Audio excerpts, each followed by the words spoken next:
Hey night travelers!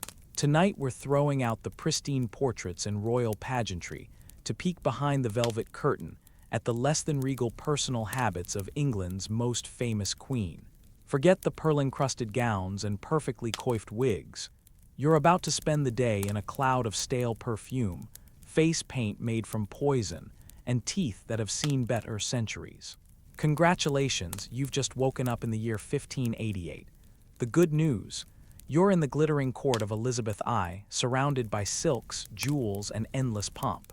The bad news: the place smells like unwashed bodies, spoiled meat, and the overpowering musk of rosewater trying and failing to cover it all. The first thing you notice is the queen herself, a dazzling vision from a distance, but up close less so. Her bedchamber is warm from a roaring fire, but the air is thick with the metallic tang of lead-based face powder and the sweet, cloying scent of too much perfume. Baths, rare. The queen herself proudly claims she bathes once a month, whether she needs it or not. Her famous red hair, a wig often worn for days at a time, trapping sweat and attracting the occasional unwelcome guest. The good news: Elizabeth's teeth are technically her own. The bad news: they're blackened from a lifetime of sugar, and her breath could probably fell a courtier at 10 paces. Her gowns, while stunning, are never washed, only spot cleaned and aired out. The result: a wardrobe of beautiful, odor-trapping velvet. Outside, the palace hums with gossip, political intrigue, and the occasional whiff from the nearby Thames, which doubles as both water supply and dumping ground. And by the time you've followed the queen through a morning of audiences, meals heavy on spice and sugar, and endless applications of poisonous makeup, you'll start to understand why portraits were a better idea than close encounters. You wake into a world that smells like a Baroque perfume factory that lost a fight with a tannery. The curtains around the bed are heavy with the memory of 100 wakes, smoke, sweat, oil. When you pull the fabric aside with a finger gone numb from the night chill, the air that pours out is a layered thing. A top note of candied rosewater so sugary it almost sticks to your tongue, undercut by the sour, animal tang of old leather and boiled meat. It hits your sinuses like a challenge. Your hand slides over velvet that has stopped pretending to be soft. It clings with a tacky give. Threads are frayed where servants have brushed them raw. Someone, a seamstress, a valet, a woman whose job is to keep the queen presentable, has pressed starched ruffs flat against this same textile hundreds of times. You can feel the echo of each press in the flattened nap.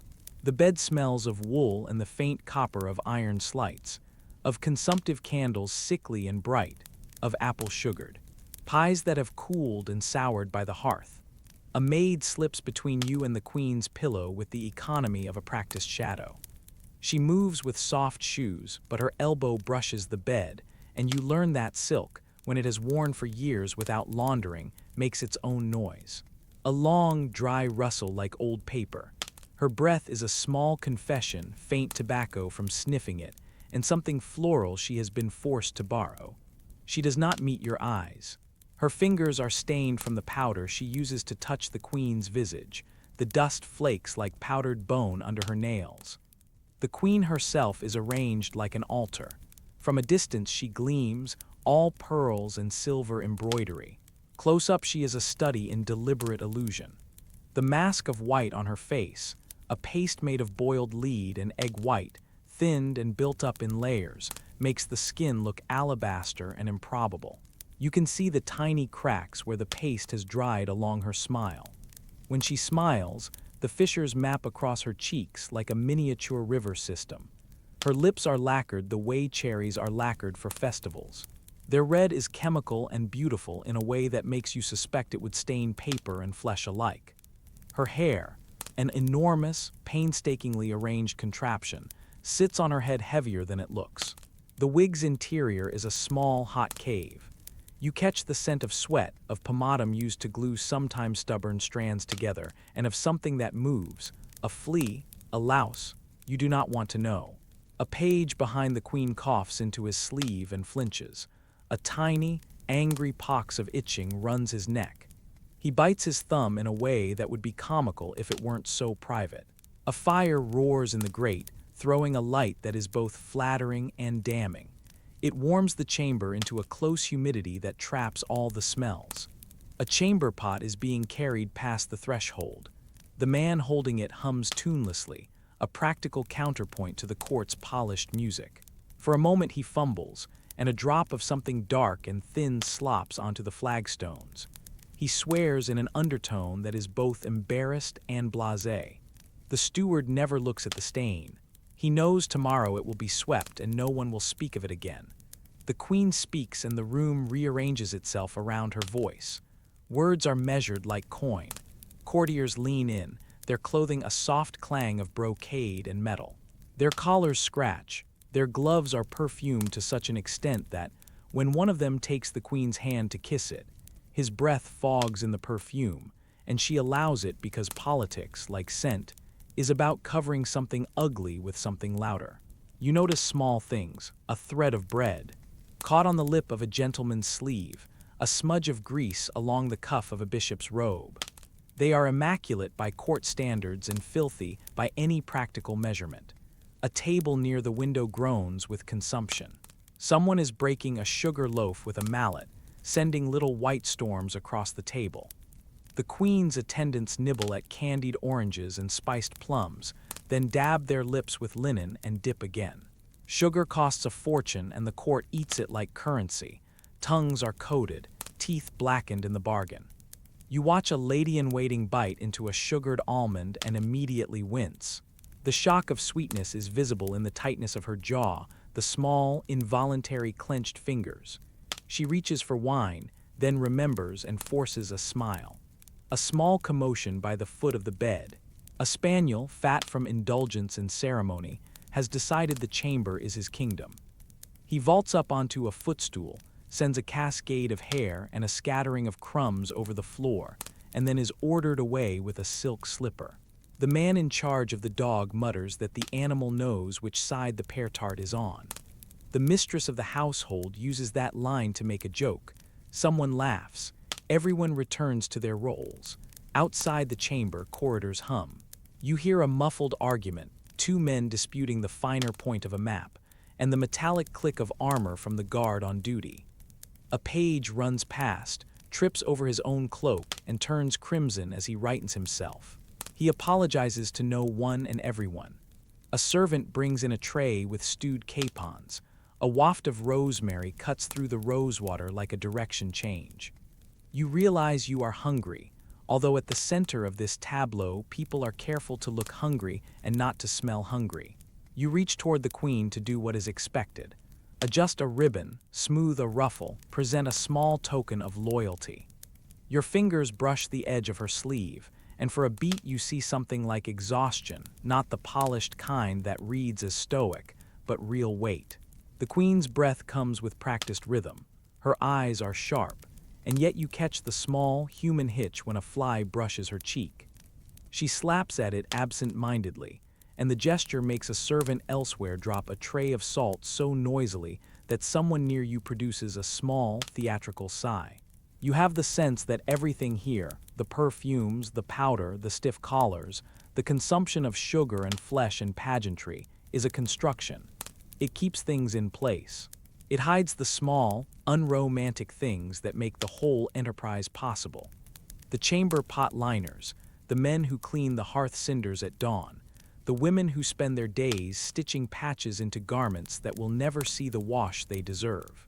It is a beautiful machine that smells like a butcher shop and a confectioner's combined, humming along on rituals and small deceptions. You inhale and hold it. History floods your head like a tide. You stand close enough to see the tiny tremor in the queen's hand as the bowl is passed to her. Candlelight makes her skin read as porcelain even before the work begins, but what you're about to watch is a deliberate transformation, an alchemical erasure. A small group of women leans in around her. An older gentlewoman who moves like a keeper of rites, a quick-handed maid with chalk under her nails, a young girl who looks horrified and thrilled at once. They work in a practiced choreography, hands brushing fabric and bone, the quiet clink of metal spatulas, the hush of silk against skin. The paste itself is nothing like modern creams. It's thick and stubborn, a pale mortar of powdered white, ceruse, mixed with a little vinegar and some greasy binder. Someone tells you it'll keep, hold her features like a mask for the day's ceremonies. You put a fingertip to the rim of the bowl before being scolded. The paste leaves a smear of cold dust on your skin that tastes faintly metallic and doesn't come off with a napkin. It smells like nothing and everything. A faint vinegar sting, the ghost of bruised apples, and beneath that a powdery, clinging bitterness that makes your nose itch. An attendant lifts a small sponge, rings it between practiced fingers, and the work begins. The sponge moves in stamping motions, not smoothing. Layer by layer, the warm, living tones of flesh are buried. You watch as the queen's freckles and the faint red mapping of veins are pushed into silence. The face goes from flushed and human to moonlit, planes exaggerated by a kind of surgical pallor. Each application brings the sound of soft rubbing and the whisper of silk. There is no laughter, only a sustained concentration, as though everyone in the room is afraid to spoil the image. The paste is heavy. It clings to brows and lashes, makes the eyes seem to float in hollows. Occasionally it cakes in the creases, and a woman wipes it away and reapplies, smoothing so nothing betrays the seams. A little boy, one of the pages, presses too close to see, and a smudge streaks his cheek. He is immediately shushed, then laughed at, then scolded. His white-flecked grin turns the other children in the room into conspirators.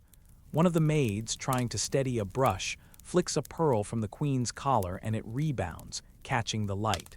The queen allows a rare smile. The room exhales. You learn quickly that the process is political as much as cosmetic. The pale surface announces sovereignty. Pale equals leisure and exemption from outdoor toil. And so the layers are applied not just to hide blemishes, but to assert something larger. There are tiny black velvet patches at strategic points, over a pockmark, at the temple, applied. With the precision of a mapmaker, they read like punctuation marks on the face, a deliberate choice, an adornment meant to declare imperfection as artifice. There are small, unglamorous inconveniences. The paste makes breathing slightly more labored. At one point the queen inhales sharply, and a maid rummages for a scented pomander tucked at her waist, pressing it under the royal nose. The smell is strong, spicy, medicinal, and for a second you wonder which is worse, the scent trying to fight the paste or the paste fighting the natural. A side incident unfolds while the painting continues. A painter arrives, one of the court artists summoned to capture the new complexion for a ceiling tableau, and he stands at the threshold with his sketchbook. He had expected the familiar, lifelike face he paints in strokes of amber and umber. Instead, he blinks at the chalky mask. His hand trembles with the shock of seeing a beloved friend turned spectral. He stammers some compliment that comes out as a question, and the queen, amused, gives him a dry look that is both queenly and personal. He leaves with his sketch awkward and honest. His subsequent paintings will be full of flat, luminous skin that seems to float above carefully painted gloves. Another brief scene. A footman, having lingered near the fireplace, sneezes in the middle of the ritual. The powdered air momentarily becomes visible, a tiny cloud illuminated by the candle. It settles on the queen's dress like frost. Someone swats a handkerchief at the shimmer. Someone laughs, low and apologetic. The queen remarks, sharp and witty, that if the palace were any duller, they might all sleep through the day. The comment is meant to divert attention, but you see the practical aftereffect. The paste will pick up those stoveroom particulates, and the flawless surface will, by afternoon, betray the day lived within it. You watch small technical choices.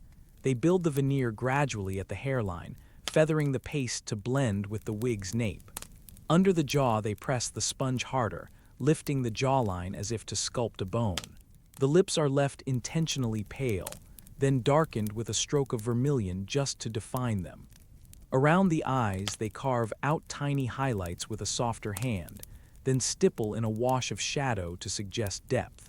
The trick is to erase age without erasing expression. They want her to be both unearthly and readable. Between the smears and stipples, there is a running, practical conversation. Women comment on a blotch that will not surrender. They recall a cousin who used the powder and whose skin finally gave way, weeping at night. One servant swears the queen's complexion will be the envy of Italy. Another mutters darkly about the cost of beauty. The queen listens without engaging, an almost imperceptible tightening at the corners of her mouth. You sense that for her this is armor as much as ornamentation. It is a declaration that she will be seen on her own terms. By the time they finish, her face no longer belongs to the morning. It is a mask that catches the light in a way flesh does not. It refuses the small markers that tell you someone has laughed or weathered a storm. The room is quieter now, members of the household lingering to admire the result, to touch a cheek they are refused, to rearrange a ribbon. The ceremonial has concluded, but the consequences have not. You notice flakes gathered at the hollow of the neck, like thin snow. A maid bends to powder them away, her fingers gentle and small against the immobile face of a woman who rules a nation. As you leave the chamber, the scent of the paste lingers in your nostrils, a dry metallic note that will follow you down the corridors. You hear a distant laugh and the scrape of a chair. Life returns to its ordinary noises. Yet the image you carry is stubborn. The queen's face, alabaster and implacable, a living painting that holds its own against time for a day. You move like a shadow around the queen's private dressing alcove, palms dusted with starch from the linen coif. Candles gutter in their sconces, throwing the room in a sickly, honeyed light that makes every bead of sweat on the courtier's brows look like a jewel. The air is thick with the warm, oily tang of hair pomatum, a congealed mix of beeswax, animal fat, scented oils, sticky to the touch, and too sweet to be pleasant. You set down your tools. A wooden comb scored from years of use, a needle-fine knit comb, a box of pins the size of little spears, and a roll of stuffing made from what the servants call rats, compact bundles of hair to pad and shape the false mane. Elizabeth sits like a star on a low chaise, hands folded as if patience were a crown she could wear. Up close, the construction is less miraculous than it looks from a gallery. An undercap tied tight against her forehead, linen straps that bite the temples, and a network of cords and pads shaping the wig's silhouette. The false hair, a mass of curls and curls of varying colors, waits like a cloud, smelling faintly of orange flour and wax. You brace the coif against her laced cap, fingers quick, because the court does not suffer delay. Your first task is to anchor the foundation. You slip in the rats, molding them under the wig where her own hairline should be. The padding bulks the crown, gives the illusion of that impossible height the painters so love. The wig is heavy. You feel its weight settle into your arms, a small beast with a life of its own. A pin pierces through the coif, the metal tip pricking your thumb. You taste copper. A drop of sweat runs down the queen's temple and into the seam where cap meets flesh. She does not complain. Now the brushing. The wig's curls are tamed individually, coaxed into place by a brush with worn bristles. You draw it through, listening to the whisper of hair on wood, the low tearing sound of comb meeting tangles. Stray hairs, not all of them false, escape from under the cap.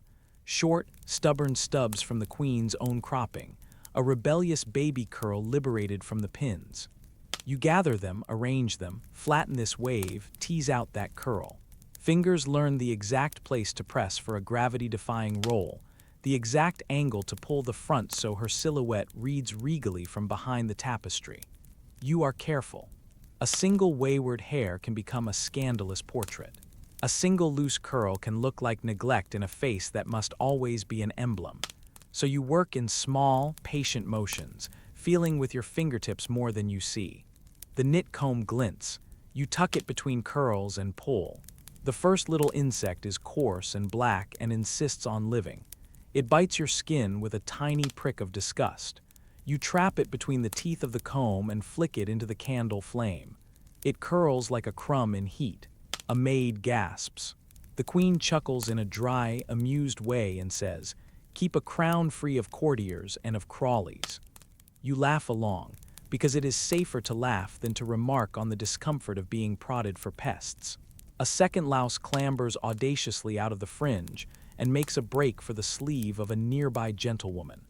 You move instinctively, hands slapping the fabric where it tries to bury.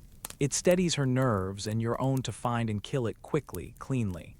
There is a ritual to this: the combing, the singeing, the tossing. You use a heated needle once, close to the wick, to cauterize a particularly stubborn nest of nits. The smell that follows is metallic and dreadful, like burnt hair and hot iron. The queen pinches her nose with a perfumed handkerchief but allows the procedure. Cleanliness may be optional in the common rooms, but her head is a matter of state.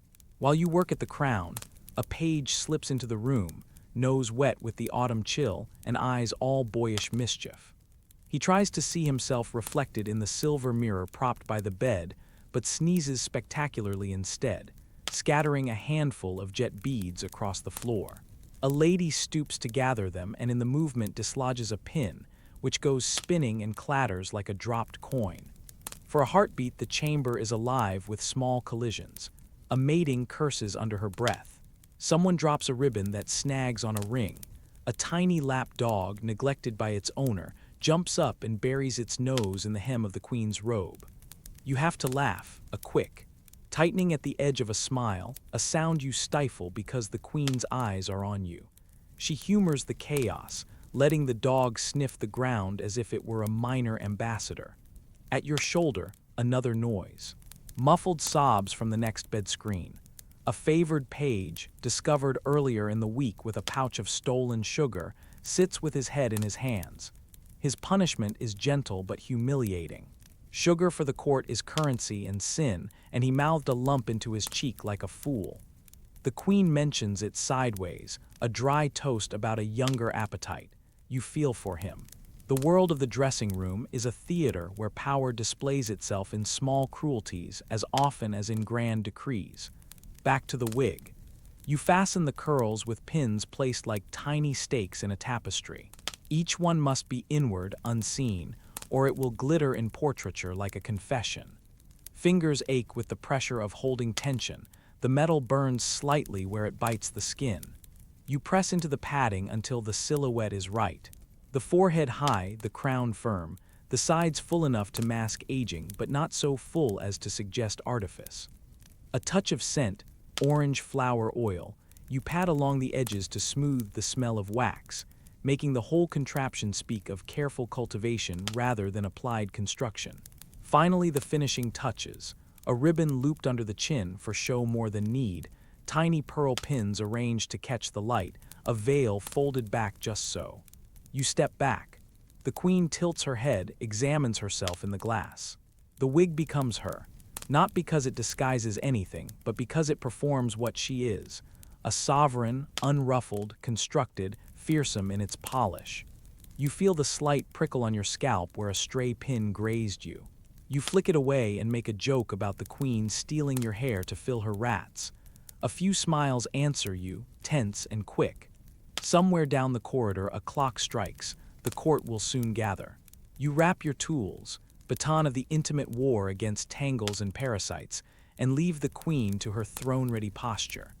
Outside the bedchamber the world waits, a place where small acts of care become the armor of rule. You stand at the edge of a forest of fabric. Gowns hang on pegs like the plumage of an enormous, immobile bird. Brocades so stiff they scrape your knuckles, velvet that drinks the light, silk so thin it whispers when you brush it. Someone has opened a casket and tipped out an entire season of courtly fashion. The air here is thick and syrupy with perfume, not fresh roses, but the ghost of too many roses, boiled down, left in barrels, and sloshed onto linings until the scent has turned oily and slightly sour. It hangs on everything. On your tongue, on the back of your throat. You breathe it and the room tilts. Your hands are not idle. First comes the linen shift, the undergarment that is the only honest thing next to the queen's skin. It is warm from her body and faintly sour with sweat. The crisp white you expected is a milky beige from months of wear. You tug it down over shoulders that have been kept small and taut by corsetry for years. The fabric clings, releasing the faintest whisper of human heat. It smells of starch and smoke. Your fingers smooth out the seams, feeling for old buttons, for the places where someone has patched and patched again rather than cut a new piece. In the margins of a hem, you find a small smudge of something darker, maybe jam, maybe the grease from a roasted almond. You dab it with your nail, and the stitch gives. You curse softly and thread the needle, steadying the queen's shoulder with your forearm because in this chamber, steadiness is a kind of worship. Next, the stays. They are a cathedral of laces and whalebone, a framework to make a body speak in perfect posture. You help slide them up the queen's torso, fingers finding loops and guiding laces with the practiced speed of someone who has done this since she could read the pattern. The stays bite into rib and flank, the laces hiss and pull. Each pass tightens history around her. You can feel the queen inhale and hold it as if drawing up a kingdom. Someone behind you mumbles that the stitches need resewing. Someone else mutters that the queen prefers them tighter on days she expects ministers. You do not laugh. You pull until the fabric sings. A farthingale, a wooden conversation piece in skirt form, waits next. When you step into it, the world changes geometry. Hoops lift the gown so that it will declare itself before it reaches the wearer. The farthingale is lined with dust from countless processions and the faint chaff of straw used to stuff it years ago. It smells like attics and carriage trunks. You ease the petticoats up the queen's legs, layer over layer. One petticoat plain, another embroidered with a pattern that has been patched with a scrap of different thread, a third that still has a faint scent of pomatum at the hem where someone once rested their chin. Each petticoat adds weight and circumference until the queen is less person and more small, moving sphinx. Pins are the small violence of the morning. You bring out the cushions so full of slugs, and needles their leather has gone soft. You have to wrestle the sleeves into place, detachable sleeves, lavish and heavy with seed pearls and metallic thread. Each sleeve is an act of contortion. You slide a hand in, twist an elbow, and the sleeve refuses you, catching on a skin-shed seam. You mutter an apology. As you smooth it, and the maid behind you presses the sleeve into place and begins to pin it through layers of cloth and lining. Pins kiss your fingers and leave tiny rivers of blood that disappear into velvet. Someone swears in a whisper when a pin goes astray. It lands in the queen's lap and then disappears between two layers of petticoat like a traitor falling into conspiracy. There is a moment when a maid leans too close to the chest and inhales so deeply of the perfume around the neck that she sways. Her face goes sepia at the edges. She is not used to the concentrated fumes trapped in the layers. You shove a basin under her nose, making a show of slapping cold water across her cheek. She blinks embarrassed, and gossips stop mid-syllable. The queen looks on, amused, and says something dry about delicate noses. You hand the maid a cloth and a little snuff, far from charity, more a bribe in tobacco, and everyone moves on. Court life contains collapses and recoveries as casually as it does silk scraps. A short incident. The train of the gown catches on a low peg. You do not see it until the queen begins to walk and the seam rips with a sound like a throat opening. For a heartbeat you think the world will still. Then there is a flurry. A seamstress forces a patch into place with crude swiftness, pressing in pearls like bandages. The queen does not frown. She tilts her head as if listening to a lute. You hold your breath and are rewarded with silence. The patch is invisible to everyone except you and the seamstress, who exchange the small, tired look of conspirators. Another, a tiny mouse darts from under the hem, bold as a footman. A pearl sewn to the gown jingles and tumbles free, skidding across the floor into the hands of a footman who had been hiding by the door. He pockets it with the practiced care of those who understand that courtiers' small fortunes are sometimes made in quiet thefts. You watch, half moral, half amused, as the pearl disappears into a sleeve. The queen sniffs, unaware, and the room's tension eases into the steady rhythm of dressing. The partlet and ruff are last. The ruff is a starched halo made from linen boiled in glue and egg, shaped on wire and pinned into the neck with a supportass so stiff it feels like a halter. You plunge your hands into starch, Then shake them free, and the linen prickles. To shape the ruff you fold and lathe, pull and spray with a box of whisked starch that leaves your palms shiny. The linen snaps into discipline, and the queen's face is framed like a portrait. The partlet, a little cover over the throat embroidered with the queen's insignia, is popped into place and fastened beneath the chin with pins, so numerous the collar. Looks like a wall of tiny swords. There is sweat on your own back by the time you tie the final knot. Your forearms are dusted with glitter from the embroidery and a sweet sour film of perfume.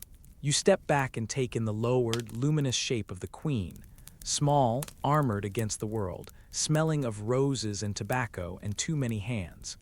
The gowns have not been washed. Why would they be? These are not clothes to be soiled by mundane dirt. They are signs to be worn in processions, in portraits, in the production of power. But the unwashed cloth keeps the queen's secrets as well as increases her perimeter. It holds the history of skin and breath and meals eaten in haste.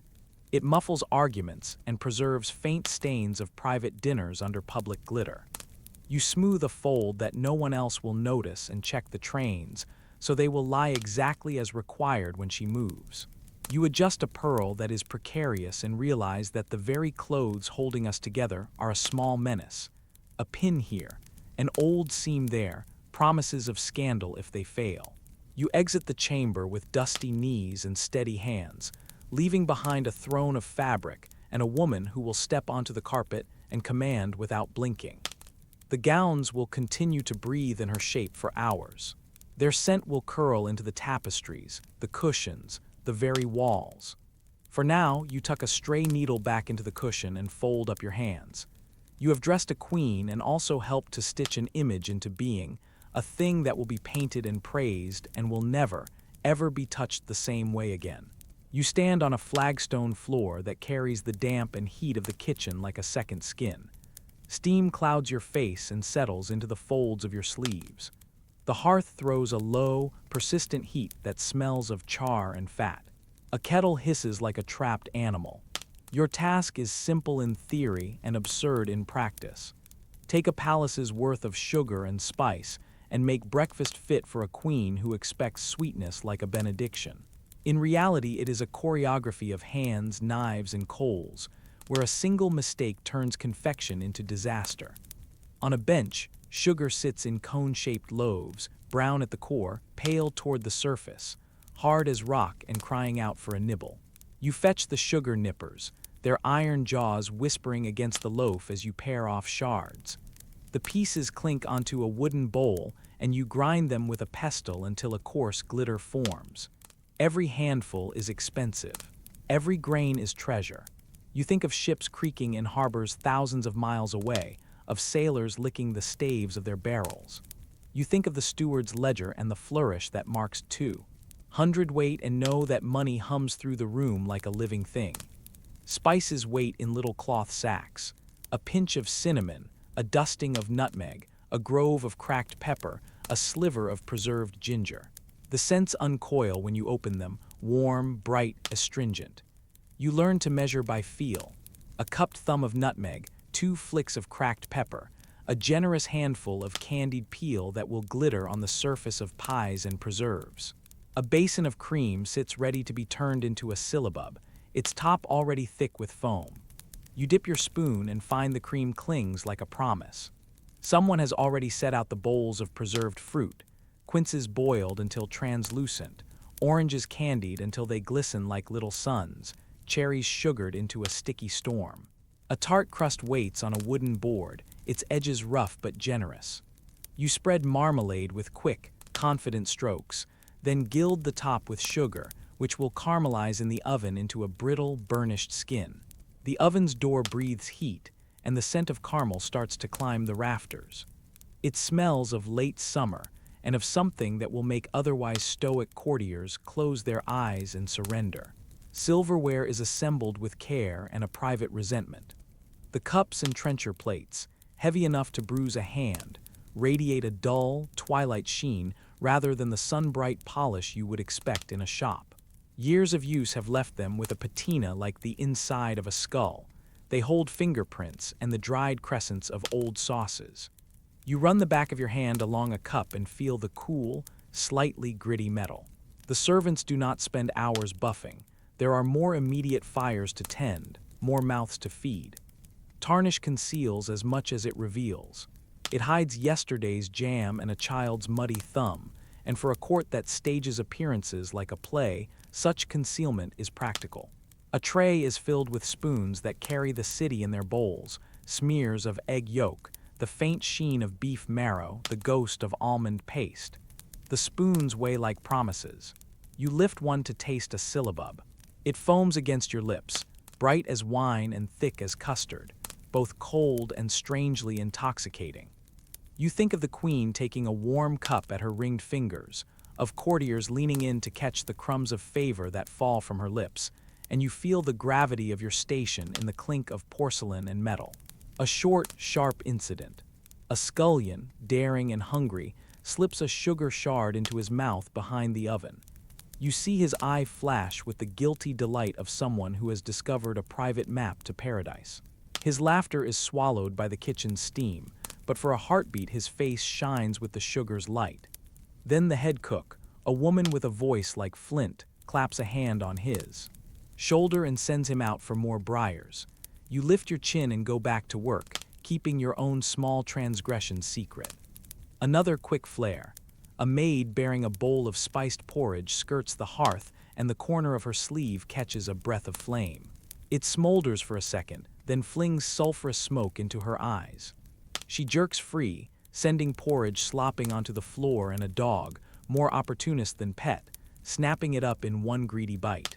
She swears a soft oath and rubs her sleeve against her thigh until the embers die.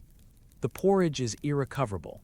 The dog goes on its way, bellies full and unconcerned with etiquette. You turn to the silver goblets that will hold hippocras, red wine warmed with sugar, and a sachet of spices that proves to imbibe the whole room of autumn. To make it, you pour wine into a cauldron and heat it with a watchful eye. Too hot and the alcohol will bite, too cool and the sugar will sit like a stone. You stir in sugar until the liquid becomes syrupy, add a sachet of crushed cinnamon, ginger, and a strip of orange peel. You press the spices in a cloth and squeeze. The oil of them beads on the surface like tiny islands. The scent rises like a memory of Christmas and confessions. As you lift a spoon to check the taste, a courier barges in, breathless and flour-dusted, with a small wooden casket. He thrusts it into the steward's hands and bows with the sort of urgency that makes collars creak.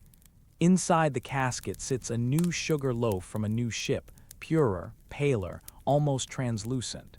A hush passes through the kitchen. News of fresh sugar is news of feast and favor. The steward pats the courier on the head, counting invisible marks of credit, and you watch the loaf like a wolf watching lambs. Setting the table is an act of theater. The trencher is a stage. You place slices of candied orange with surgical precision.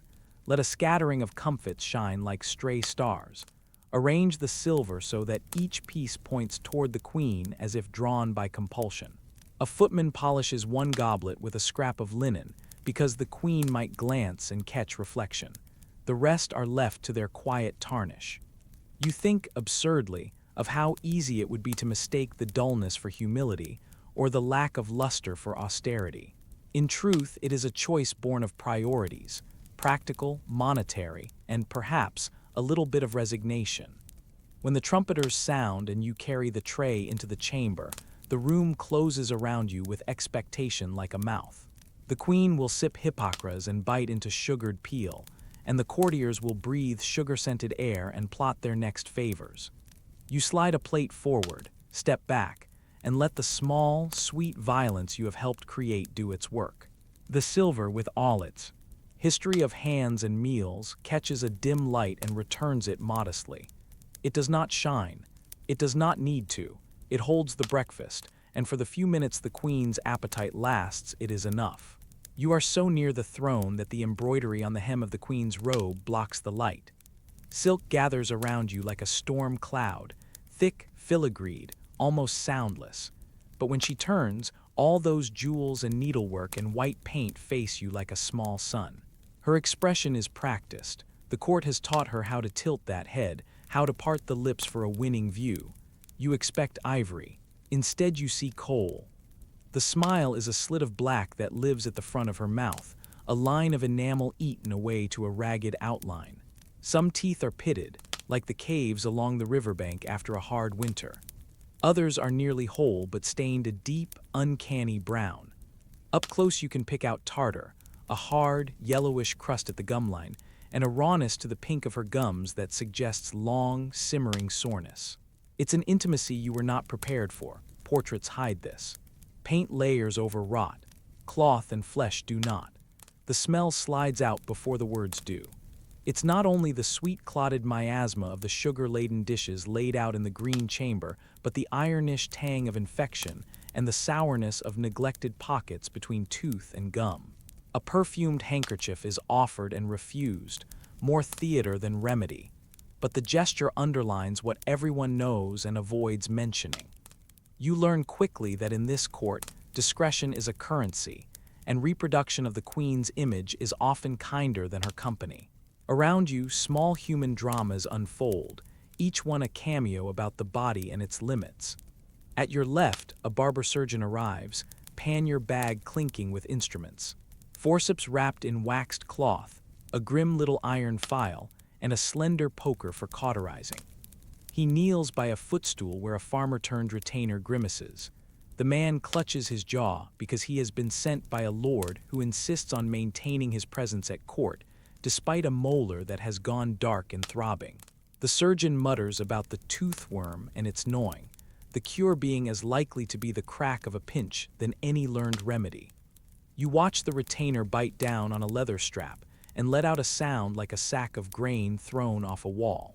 The surgeon works with no anesthetic except stout drink.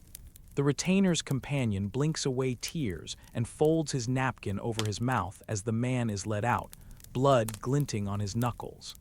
Another vignettes itself near the dais. A page, no older than a boy, is caught trying to pocket a honeyed sweet meant for a visiting envoy. Tremble aside, the boy is scolded by a lady-in-waiting who has a sprig of rosemary tucked behind her ear, an old trick to fortify against smells. She presses a clumsily carved silver toothpick to her teeth in the manner of a ritual, then sneaks a clove between her teeth to deaden the sting of a sour bite. Cloves and mace and cinnamon are the court's little narcotics, morsels that sear the tissues and blunt acute pain, but they are also sugar's companions. You think of the loaves of sugar stacked like chalk, bartered and carried in by men who smell of coal and ale, wealth enough to rot a mouth. The queen's lips move, a joke, you suppose, and the court laughs on cue. You see a quick exchange between two ambassadors. One touches his sleeve as if to shield his own breath from the queen's, and the other pretends not to notice. Their fingers are stained with ink and salt and the faint tang of wine, but they do not breathe in unison. There is an economy of inhalation in the room, small, subtle concessions, because the mouth is political. You have leaned in too close. A courtier shifts and the light catches something unexpected.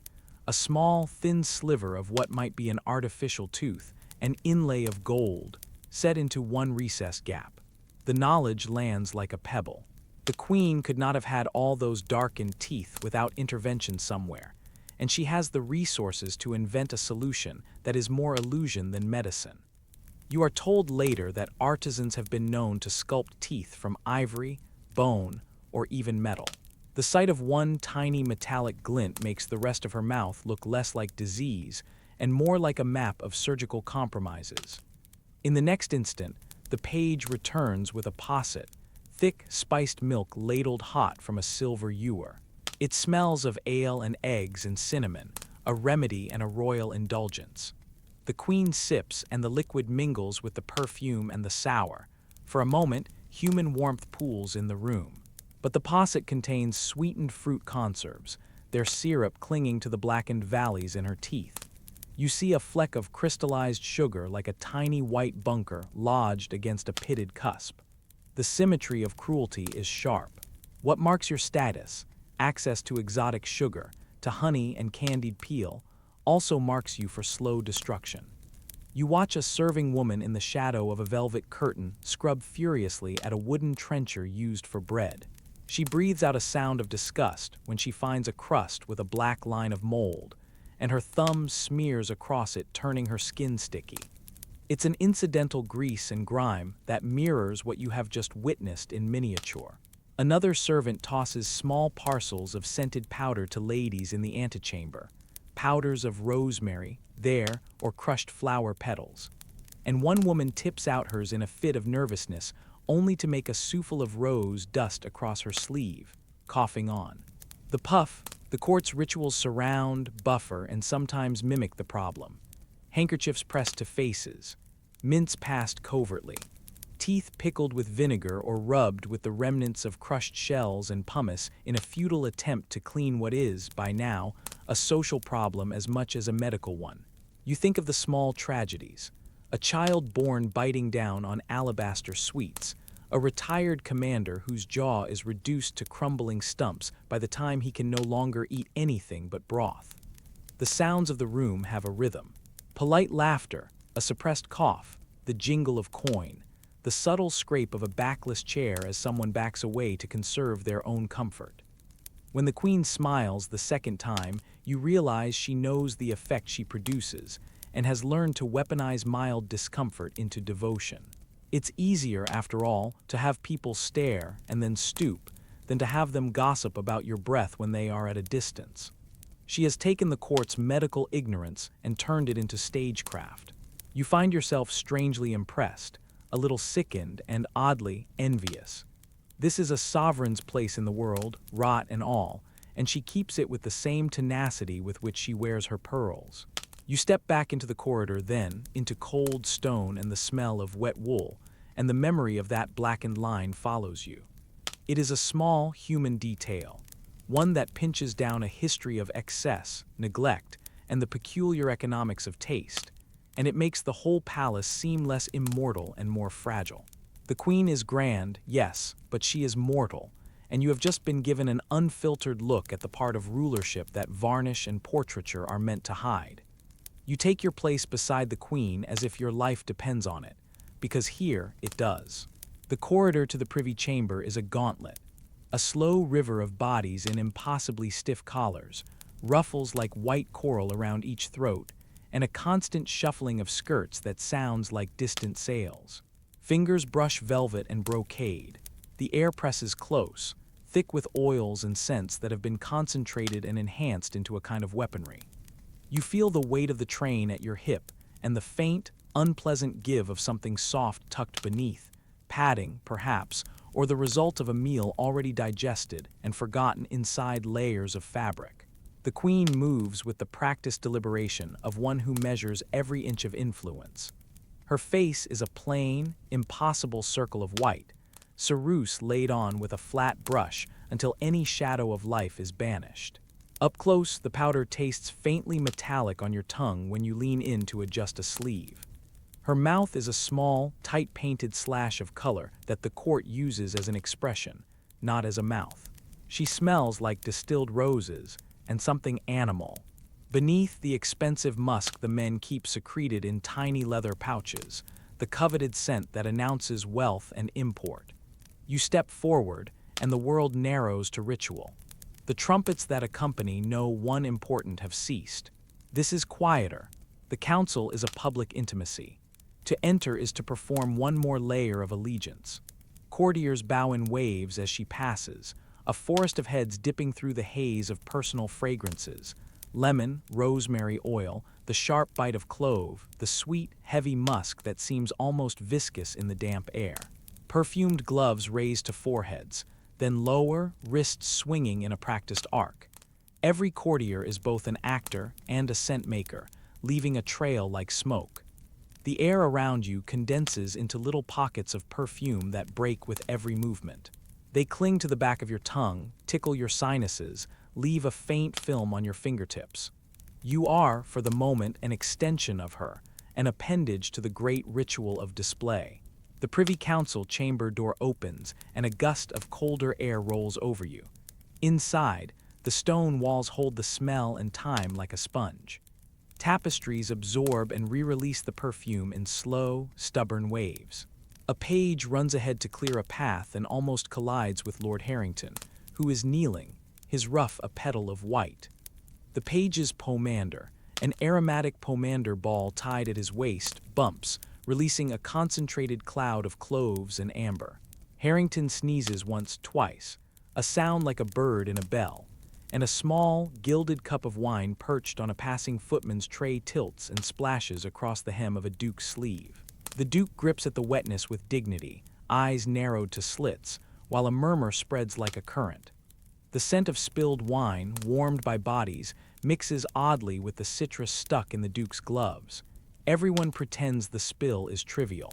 No one pretends not to notice.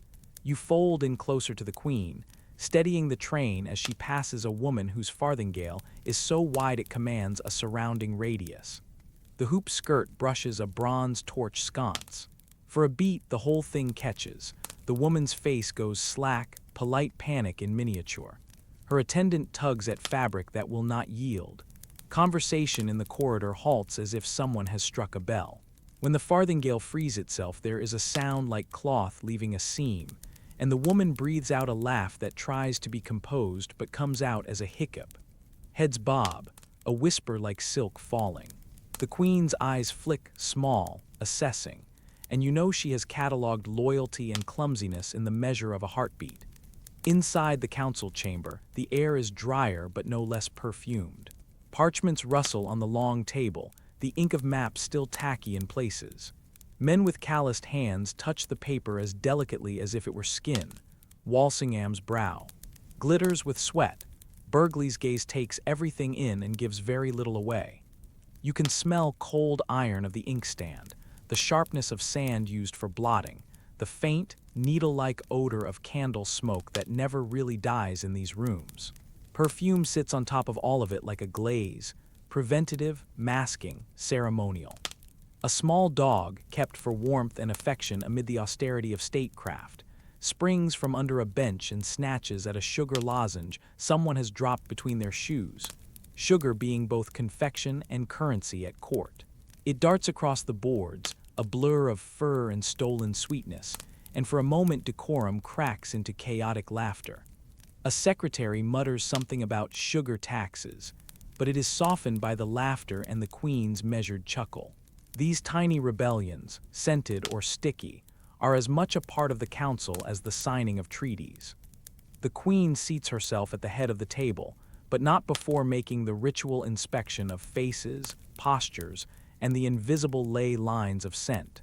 She rules as much by who stands nearest to the freshest perfume as anything else.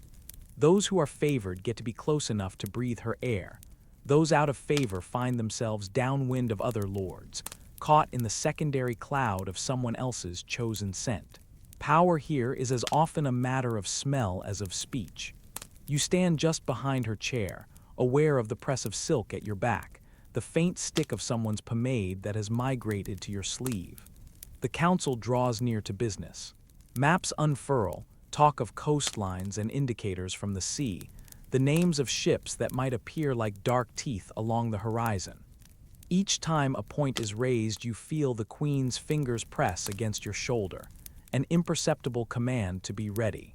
Around the table, a cloud of perfume lifts and falls as men and women bow and rise, like tides. When a voice rises in anger, it is tempered immediately by the proprieties of scent and posture. The perfume keeps faces smooth, deflects too rapid heat. It's an unsentimental kind of diplomacy. Outside, the Thames sends up its own odor, thin and sharp, and if you catch it, it makes your mouth water for a cleaner air. Inside, there are only layers upon layers. Citrus, rose, ambergris, the animal musk that underwrites many pretensions. Each inhalation is a negotiation between the desire to be seen as refined and the inescapable fact of mortal bodies. As the meeting settles into the serious business of signatures and strategies, you feel the absurdity and the ritual weave together, perfume like a flag planted in the middle of statecraft. You stand, damp at the collar from perspiration beneath layers you have no right to remove, and you realize that in this place, The power to command and the power to perfume are twinned. When the queen leans forward, her breath, sweet, sharp, almost theatrical, brushes your ear. She asks a question in a voice that could cut through stone. You answer by doing the thing you have done all your life. Hold her train, hold your place, and hold your breath as the whole room bends, bows, and breathes in unison through clouds of carefully selected scent. You stand an arm's length behind the queen, the fan balanced in your palm like a nervous bird. The audience chamber is a hive of crushed perfumes, creased papers, and the sticky heat that settles in cloth-lined rooms. To your right, a tapestry of saints sweats faintly where the sun has pressed against it. To your left, a line of petitioners stares with the ridiculous hope that royalty will solve what the law and the weather have not. All of them have come with their faces at their best and their stomachs full of dread. You have come to make sure the queen's face seems perfect for another hour. The fan isn't a mere ornament. It is your duty and your lifeline. Made from white ostrich feathers mounted on polished ivory and tied with a crimson ribbon, it makes no boast. Feather dust gathers at your knuckles like chalk. At the base, a thin strip of silk is embroidered with a miniature portrait of her younger face, an impossible, uncracked ideal.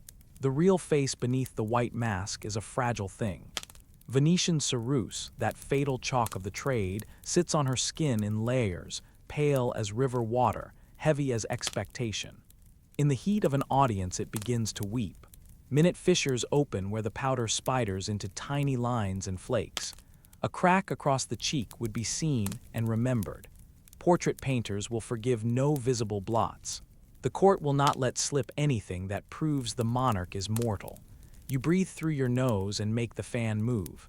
Not too quick, women faint from dizzying gusts, but not too slow. In the wrong rhythm, the skin will cake and crack like old plaster. Your wrist learns a tempo, a slow, even sigh, 3 beats to the left, a pause, 2 to the right, timed with the queen's speech so that the plume will soften the flash of hot lamplight or the prick of a sudden laugh.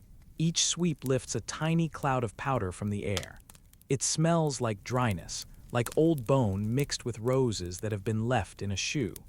You watch the powder motes fall onto the embroidered carpet and the hems of the courtier's sleeves, and you keep fanning. Close enough to feel the warmth that comes off her, you can also see the small betrayals. The white mask is not smooth.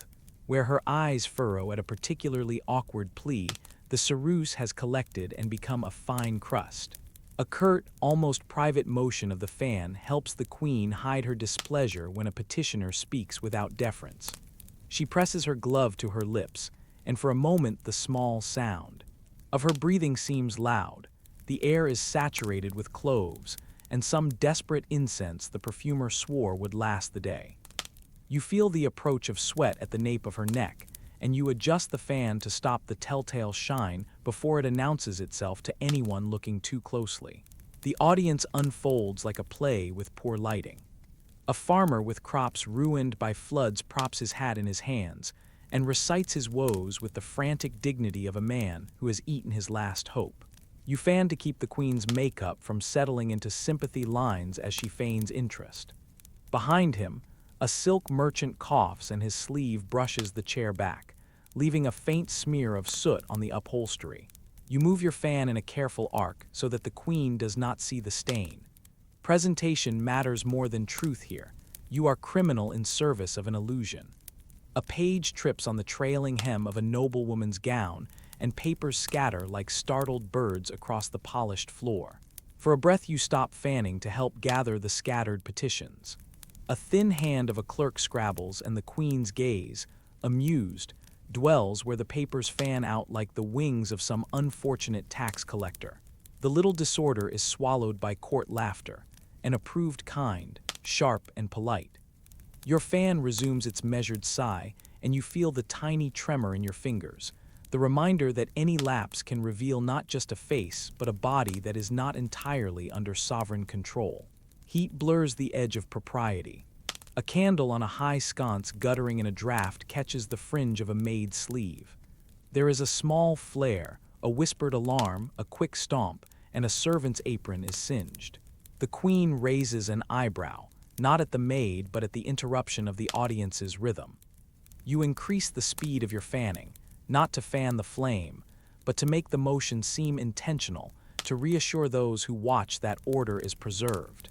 If a gown catches properly, it becomes a story. If a face cracks, it becomes rumor.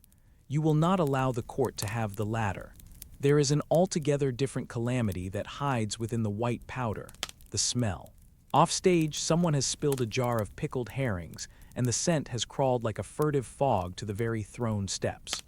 You angle the fan to keep the queen from inhaling too deeply, for if she bends and inhales too long, the scent of the river, of decay and commerce, might cling to her nostrils and give a courtier cause to laugh. A laugh here is a small chink in the armor of majesty. You will not allow it. Sometimes the fan performs secret diplomatic work.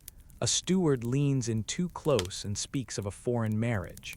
You slide the fan between the queen's face and the steward's mouth, a soft flutter that breaks the words into a colorless breeze. Once, a suitor's hand strays foolishly towards the queen's sleeve, as if the moment had the softness of a whispered sonnet. Your fan drops, a slap of feathers that resounds more loudly in a quiet hall than any rebuke. The suitor's fingers retreat as if burned. The queen smiles, a practiced thing, and you are rewarded by the lift of the fan's ribbon, a small clap against your wrist. When an hour passes, the queen will withdraw to her private chamber, and your duty will be judged by how intact her mask appears. If you've maintained enough coolness and kept the fan's rhythm, there will be no cracks to see, no flakes on the carpet, no desperate smear on a sleeve as she adjusts herself. You are not merely keeping powder from failing. You are denying the world the sight of age and illness, and the private infirmities of a human who must forever look like an idea. You handle the fan with the reverence it deserves because it is, in its small compass, the difference between absolute control and the kind of truth that ruins reputations. You have seen fans used as flirting implements at banquets, seen them folded into conspiratorial gestures at masques. Today, however, it is a curatorial instrument, an invisible brush that preserves an image. Each sweep of feather and silk is a small lie rendered into beauty. Every time a petitioner turns away, every time the sun shifts, every time a maid's sleeve nearly catches, you measure your breaths and your motion against a single, stubborn rule. The queen must be unmarred. In that determination you feel the weight of the crown, however distant, settle into the muscles of your forearm. You stand very close to her, close enough to see the tiny ridges on the inside of her lower lip and the faint smudge of powder clinging to the line where her lipstick will sit. The chamber is dim except for the hearth and a couple of rushlights. Shadows crawl across the tapestry and make the queen's alabaster face look like a face carved from bone. In your palm is a little pot, a dark, cracked ceramic jar so ordinary it might hold ink. Inside it is anything but ordinary. A thick, oily paste the color of a newly split pheasant breast, dense as blood, almost too bright for the low light. This is vermilion, ground cinnabar pressed into fat and scent. It stains everything it touches. You breathe in. The paste itself has no showy perfume. Instead, your nose catches the residue of rose-infused oil and the faint warmth of beeswax. There's also a metallic tang that rides under everything, like a promise of coin or the edge of a blade. You know what's in it, mercury bound into red. You know it will make her cheeks read as life from a distance, that it will sharpen the theater. Of her mouth for ambassadors and the gulls who come to court seeking favor. You also know the stories. You know the court jokes under its breath about the small madness that sometimes comes to those who live too long with mercury at their skin. The wild eyes, the quick temper, the hands that won't stay still. You know in the back of your mind the footman who began to tremble after 2 winters of carrying pots and who now trembles when he pours wine, spilling fragrant ale across a table. Duty is thicker than fear. The ritual is intimate and precise. You tilt her chin, feeling the slight weight of the jeweled collar against your knuckles. She is a monarch, but in this moment she is an individual who wants red, and you are the craftsman of that illusion. With the tip of your index finger blotched, a little stained from past applications, You lift a smear of vermilion and pat it onto the center of her lower lip. The paste is cool then quick to surrender warmth. It spreads a little stubborn, leaving a streak that catches the light. Where the powdered face makes her features mute and wax-like, the vermilion breathes. Her mouth becomes a punctuation in a painted sentence. She parts her lips and a thin line of her real color shows through. You fill the gap. You paint the bow of her lip with a delicacy that would shame an artist. She smiles once as if testing it. The smile is small, almost like a private approval. The pigment is rude with touch. It clings to the creases of your skin, rubs into the pale lines under your nails, and will not be coaxed away by simple washing. You blot the excess on the hem of her sleeve because there is no other place, because servants are for such insolences. The sleeve takes the color like a wound. Later the laundress will swear and use river water that reeks of fish to try and chase the stain. You are careful where you put the pot. A dropped jar would ruin silk, ruin a reputation, and possibly stain a carpet with a color more famous than any stain should be. 2 yards away, a page leans against the oak wardrobe, idly scraping his thumb on the inside of his lip until the skin is red, a foolish mimicry of the court's fashions. You catch him out of the corner of your eye and scold him with a look. He starts and drops a scrap of parchment. The scrap flutters and in doing so brushes the pot. For a heartbeat you imagine a scandal. Vermilion across a diplomatic dispatch. The paper catches the edge of the jar, smudges, then falls clean. You both laugh, the laughter small and brittle, because the paper saved you from a diplomatic stain, and because mischief always smells faintly like survival. A few minutes after you first coat the Queen's lips, one of the older gentlewomen arrives, insisting the shade needs brightening. She brings with her a tiny glass rod, used to lift the mercury paste without crushing it.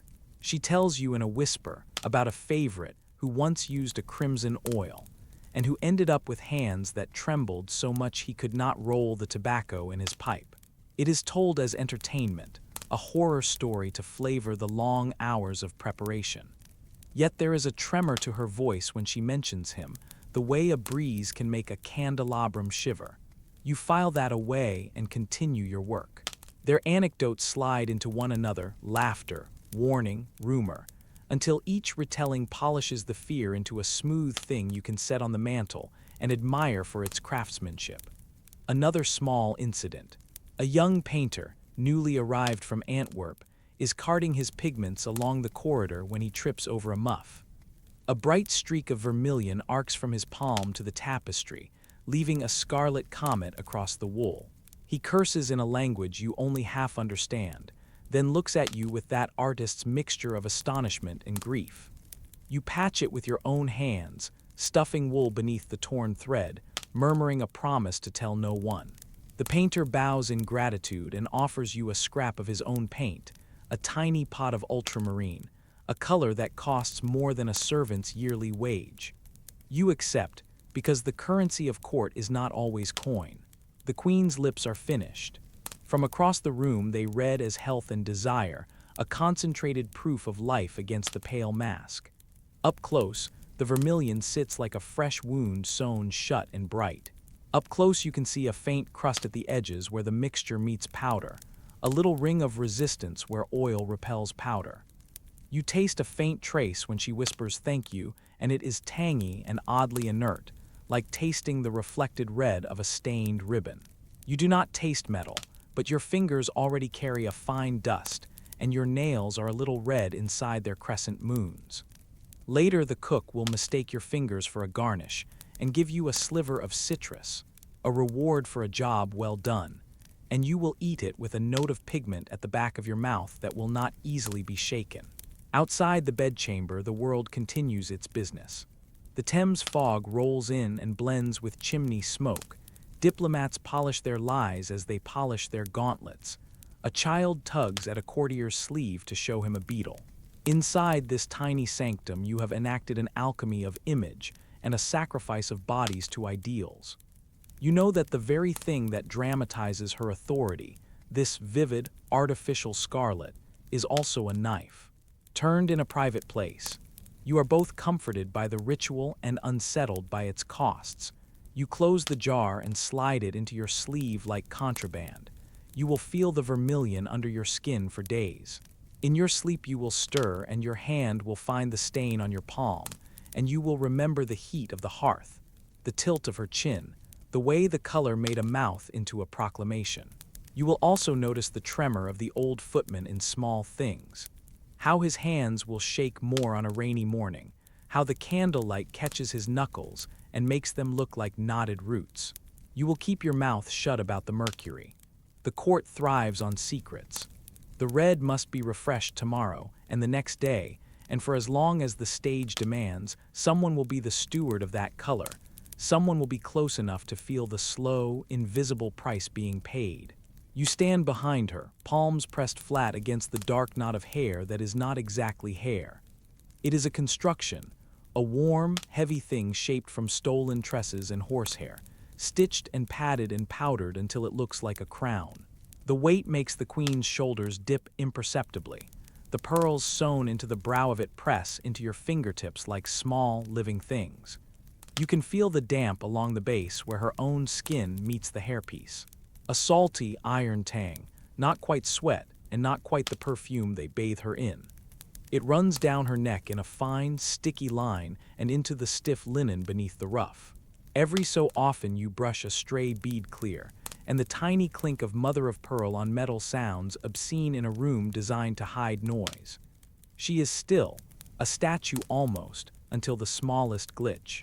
A stray coil has loosened, a dark ringlet of her own hair escaping from beneath the false mane. You reach to tuck it back, and a shard of leady face powder flakes off on your sleeve.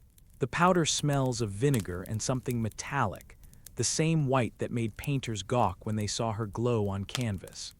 You know what it does to the skin, the little ulcers it can carve, but you also know how she prizes that marble face above anything else in the world. You cannot be cross with someone who has made her paleness a weapon. A maid by the foot of the bed coughs and apologizes too loudly. She has been up most of the night sponging beneath folds of velvet.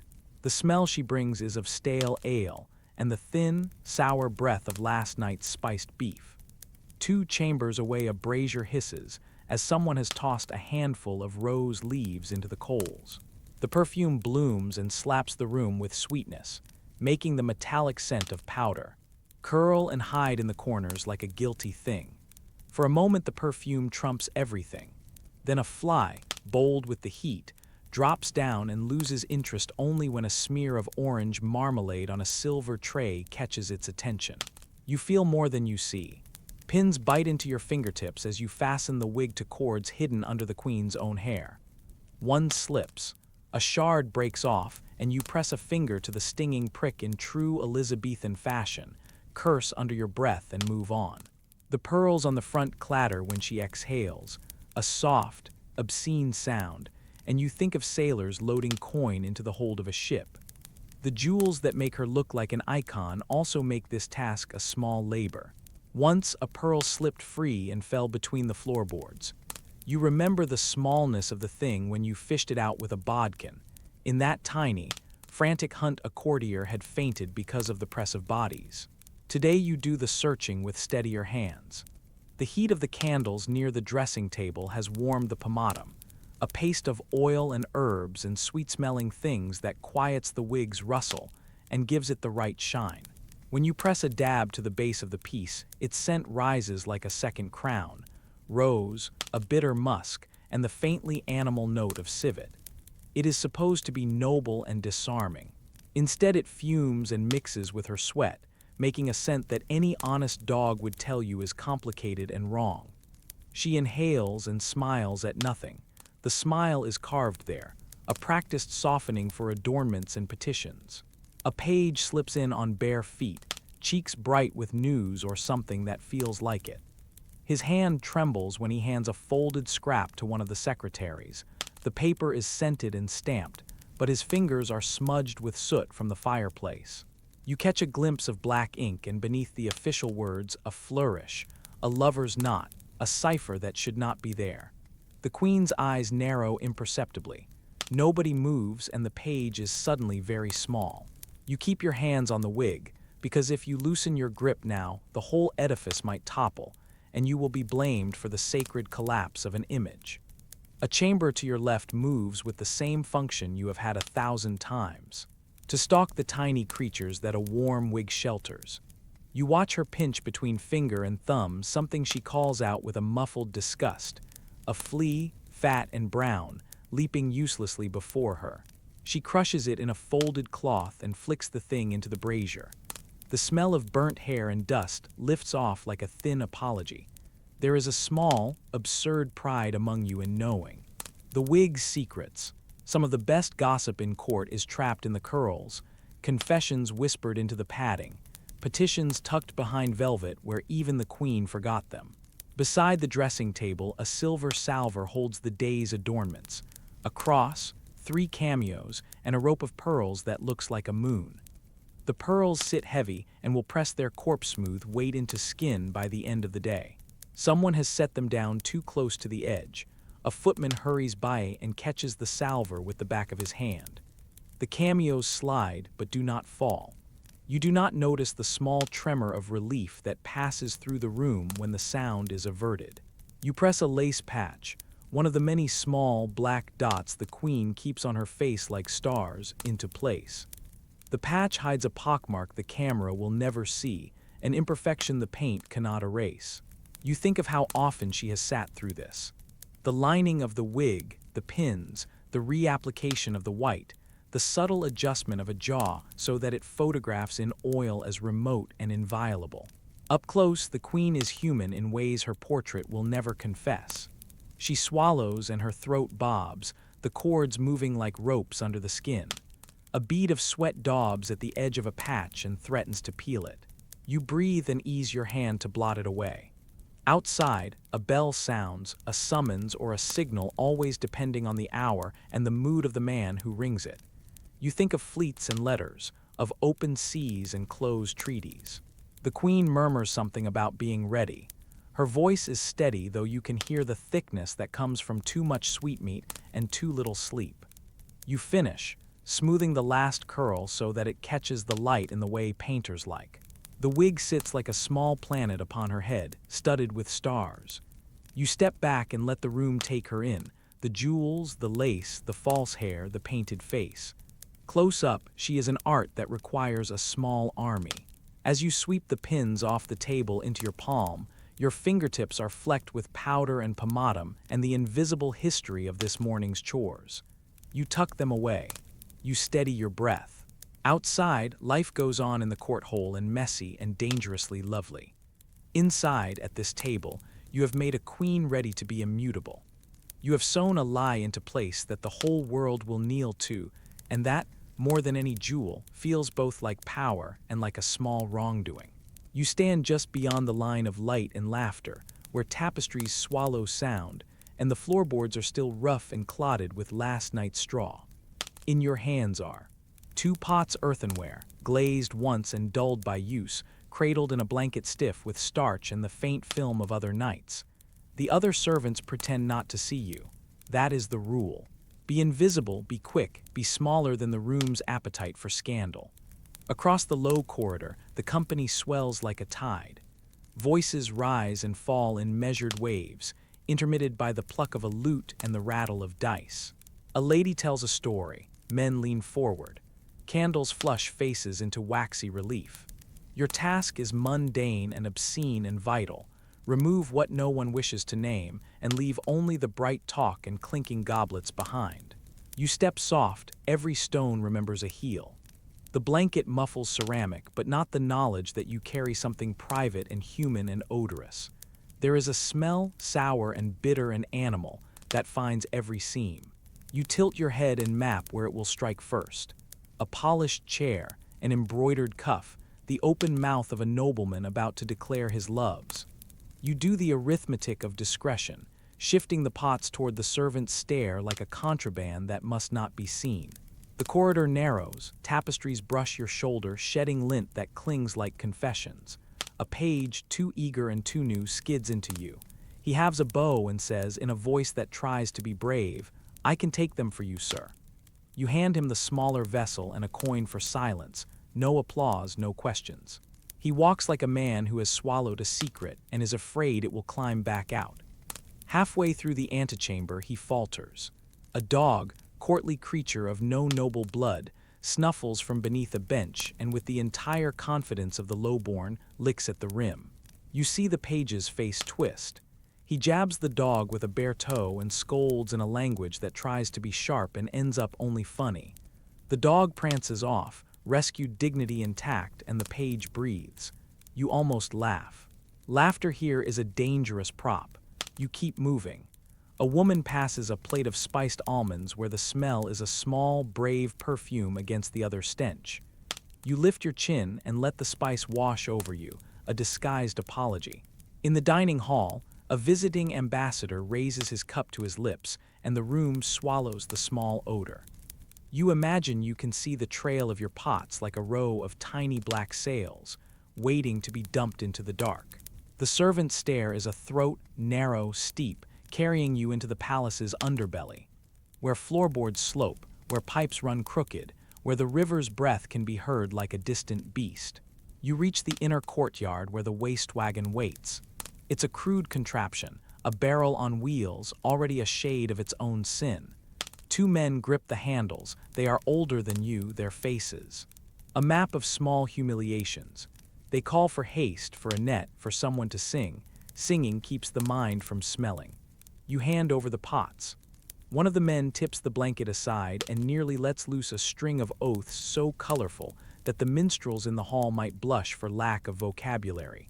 They hoist the pots, and for a blink you see the shine where ceramic meets refuse, and you remember that even queens need afterlives cleaned. On the step, a woman in a blue dress, the sort with lace at the throat, suddenly lifts her skirts and runs, cheeks flaring. She looks as if she has been struck by something sudden and private. You do not look at her, though all around are willing eyes. Later, a whisper will decode what you saw into a scandalous rumor. That she had been drinking too fast, that she was preparing to faint, that the ambassador had laughed too loud at a jest about cloth of gold. For now, practicalities reassert themselves. The wagon must not be delayed. A momentary misstep could paint her hem, could send news of a body to a table of monarchs. You call to the men. They adjust the barrel and take a new route so the path skirts the hall's east entrance. Routes are politics here. You learn them young. A candle sparks where a child's sleeve meets flame. A sickly trail of smoke curls toward a tapestry. Someone hisses, and the nearest man throws his cloak over the small flare. For a second your hands smell not of urine but of burnt wool, and the adrenaline is purer than scent. The tapestry is saved. The child, smacked on the wrist, will have a tale to tell by nightfall that grows every time it is told. The ambassador returns to talk of treaties. He does not know, and he must not know, that the palace contains a circulation of humilities like money, from privy to barrel to river to rumor. The men wheel the barrel away, the squeak of its wheels masked by a sudden chorus in the hall. You exhale. For a breath you are satisfied. The offending matter is contained. The room will remain fragrant in memory only by what the perfumers arranged. Yet accidents are small and many. On the landing, one pot shifts, a bead of water escaping the rim. It spears the stair like a tiny comet and lands with a soft, sick sound on the steps, water and a suggestion of wetness. A foot whoops. Someone near the back stumbles. You are there before the stumble becomes a fall, catching a silk sleeve with the flat of your palm. The woman glances down and gives you a look that is half gratitude and half entitlement, the way the court indexes everything with status. Your hand smells of straw and something sweeter. You wipe it on your apron because you must, and because there is no clean cloth left that is not. Already borrowed for kings. You return to the room from which you came, empty-handed and part of the room's oblivion. The celebration hums like bees. No one mentions the gate of servants, the economy of odors, the barrel that rolls quietly at midnight and carries away both refuse and the loaded secrets of bodies.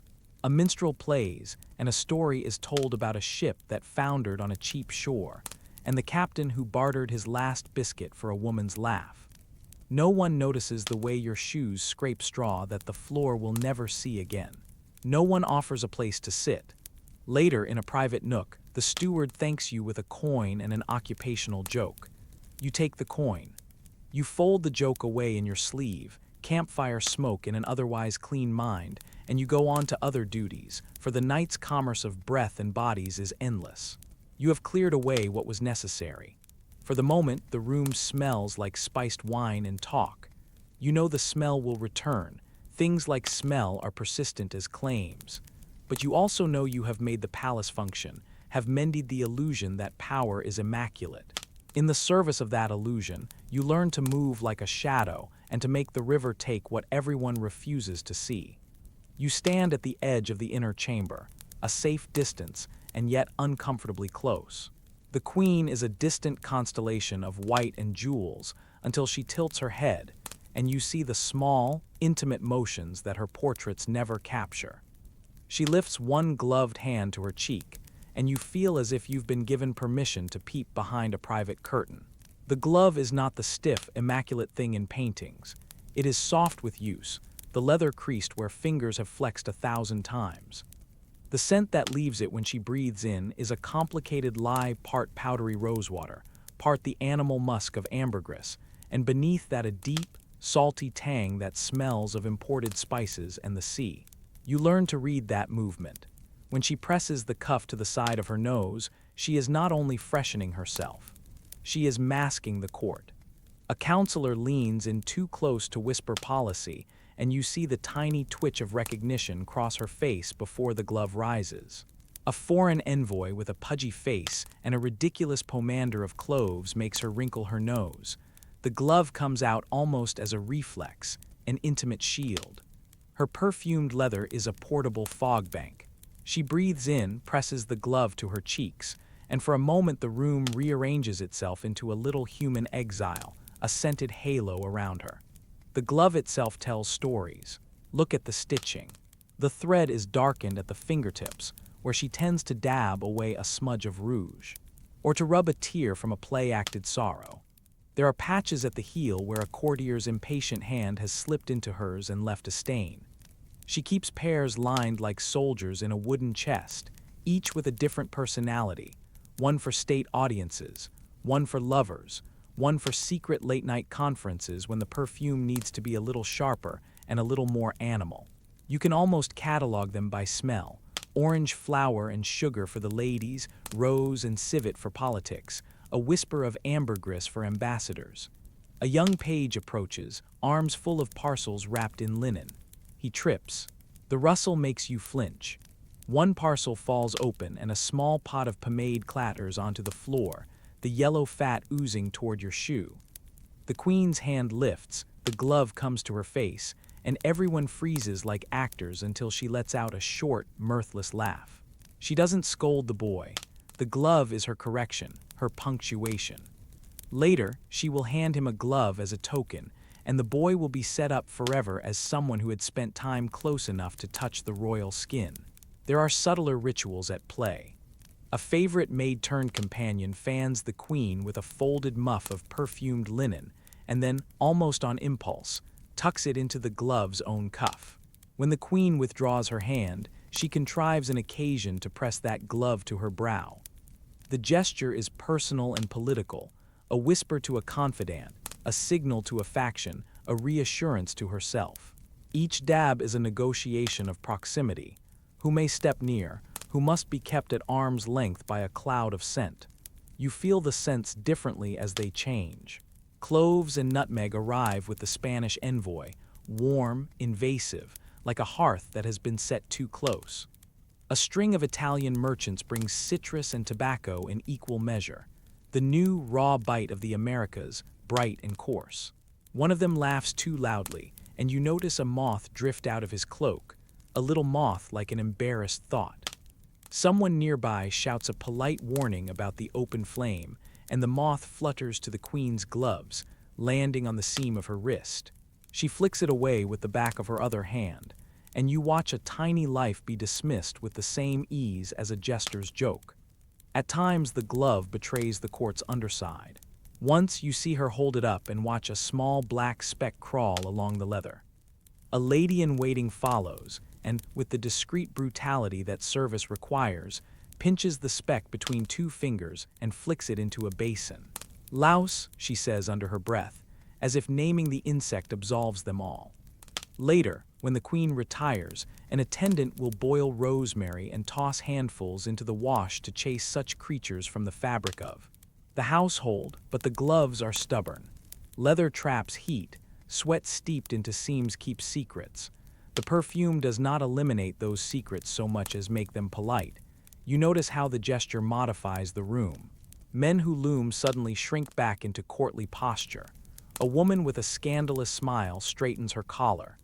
Even the king's emissary, a man who seems born to smell of money, adjusts his stance as if he had been rebuked. The glove is a weaponized courtesy, simultaneously tender and dismissive. When the queen dabs it to her chin, she signals interest. When she presses it to her lips, the room hushes. When she presses it to her nostrils and holds it there for a beat too long, the room grows small with guilt. It is theatrics refined into survival. There is dark humor in the way she uses the gloves, too.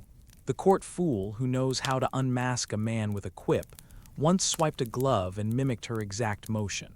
He pressed it to his face, inhaled, made a face as if he'd eaten a rotten pear, and then bowed.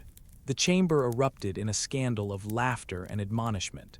The queen smiled, a razor behind her teeth, and then, to everyone's surprise, she handed him a pair of her own gloves as a reward. The laughter turns into a lesson. She is the only one who can wield the scent without consequence. You stand, watching all of this as if seeing how wind shapes a field of wheat. The glove is never merely a glove. It is a map of alliances, a sachet for secrets, a fresh sheet of scent upon which the queen writes and erases in a single motion.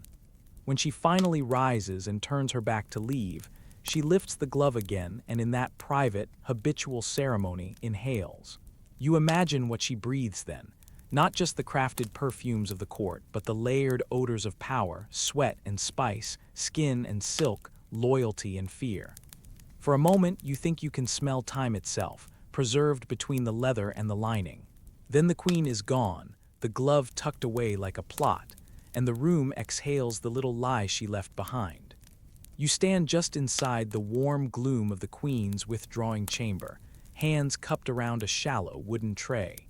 At your disposal, a tin of ceruse so pale it seems to swallow light, a horn scoop for the chalk, a tiny pot of Kermes rouge, a strip of fine linen for dabbing, a mirror rimmed in painted leather, and the queen's little black patch box, a jeweled thing no larger than your palm. The fire hisses, the candles gutter, and the queen, draped in brocade and sighing as if burdened by statecraft itself, lifts her chin and gives you permission to begin. You tap the horn spoon into the ceruse. The powder clings, dry and stubborn, and when it meets your skin, the first cloud of white throws the room into a brief, ridiculous dawn. You press it into the hollows of her cheeks, smoothing with the pad of your thumb that smells faintly of lavender. Or rather, the lavender has been sweating its scent into the wool of your sleeve for days. The powder settles into fine lines, into the tiny hollows left by pox and old illness, and for a moment her face becomes a mask of alabaster, flat and immovable. You like to think of this as camouflage. It is a tidy lie. It does not take long for the paint to betray you. The hearth makes bubbles of heat that rise and carry the smallest stray flakes off her temples. A curt wave of a hand, and an entire streak of powder slides across the bridge of her nose, leaving a ghost of bare flesh in its wake. You catch it with a linen rag, breathing in the metallic tang that clings to everything you touch, a chemical tang that will sit in your throat until bedtime. Reapplying is a ritual. Remove the flakes with the edge of a spoon, brush off the loose dust with a small horsehair brush, then pat fresh ceruse into place. You press, lift, press again. Each time you re-white her face, you think of a plasterer doing the same to cracked masonry. Rouge is trickier. The Kermes sits in a tiny glass pot, deep and stained, the red smells of iron and beet and the sourness of fermentation. You wet your fingertip on the rim of the pot, taste the faint acidity, and then dot color to the hollow under her cheekbone. You aren't aiming for natural bloom so much as artistic geometry, 3 small circles, and a sweep to make the face red from across the hall. Lip color is fiercer. A stick of vermilion shaped from mercury-laced pigment, used so frequently it has lost any pretense of gentleness. You cannot tell the queen that some of the shine comes from a slow, invisible poisoning. You press the vermilion into her lips, and she gives a soft, approving sound at the return of the gloss. A patch goes on next. The black crescent from the little patch box becomes a punctuation mark near an eye, covering a pitted scar. You moisten its underside with gum arabic. You dip a hairpin into the sticky glue and run it beneath the patch, and then hold it for a second until it grips. The queen's hand moves reflexively to the spot, a small human motion that betrays the effort the whole spectacle requires. Patches are codes at court. A mole suggests flirtation, a crescent means sorrow, a square is a sign of constancy. You know the language well, and you arrange them with the impartiality of a sign painter. Outside the door, a page bursts in, breathless with a sealed note. The queen startles every eyelash and false curl reacting. One side of her jaw dips, her powdered cheek smudging as it rubs the collar of her sleeve. You press a cool cloth to the place to stop the smear, dabbing until the white returns. The note is bad news, a ship sighted to the north, and the queen's expression falls into guarded steel. The paint cannot be allowed to crack with worry. You touch up the corners of her eyes, erase the thin shadow of flesh where nerves have shown, and when at last she straightens, you feel the room exhale. A small incident interrupts the rhythm. A spaniel, bored of laying at the hearth, decides that the ribbon on your tray is a greater treasure than the silver whistle you offer. It lunges. The pot of kermes tips. A drop of red blossoms on the hem of the queen's sleeve with the slow, accusing shape of a stain. You lift the sleeve, curse under your breath, and with the queen's characteristic lack of fuss, accept the spill as another problem to be accommodated. You press a scrap of bread lightly on the spot, a trick taught to you by an older hand, then dab vinegar sparingly. The silk tightens in place as though it has never seen the stain at all. Meanwhile, the dog is banished with a gentling of the foot and a promise of a bone later. You wonder, not for the first time, which is harder, keeping a dress unmarred or keeping a dynasty intact. The room fills with other small crises throughout the day. A courtier passing close enough to breathe resettles a curl, and you must reattach a few wisps with starch. Someone's glove brushes the queen's cheek and smears a crescent patch. A candle guttering in a draft sputters and throws hot wax onto the edge of a ruff. You turn your attention from face to ruff as the queen laughs, a short, metallic thing, and you scrape the wax with a blunt knife, then smooth powdered starch back into the linen folds until they look as if untouched. You learn to work fast. Your hand remembers the places where powder flakes first, the temples, the nose, the throat where the collar traps heat and breath. You keep a small sealed bottle of rose water tucked in your sleeve, not for scent so much as for correction. A linen cloth dampened with that scented liquid softens dry cake and lets you rebuild a cheek or remount a patch. You know where to hold a mirror so the queen sees what she needs to see. Not the slight ruts left by flaking powder, but the overall, unmarred face that will sit in someone's portrait come winter. Sometimes the job requires a little deception. Once a fly sets down mid-cheek and leaves a tiny smear as you shoosh it away with a fan. You press a round of ceruse and then draw. A lighter line of rouge over it to turn scar into contour. The queen notices nothing, and neither does the court until they squint at a painted likeness later and marvel at her eternal youth. At other times, you must be surgical, scraping crusted powder with a horn spoon so nothing pulls on the skin, treating fevered blotches with a dab of vinegar and egg white to bind the paint. You keep your judgments quiet. The line between cosmetic and medicine is thin in this room.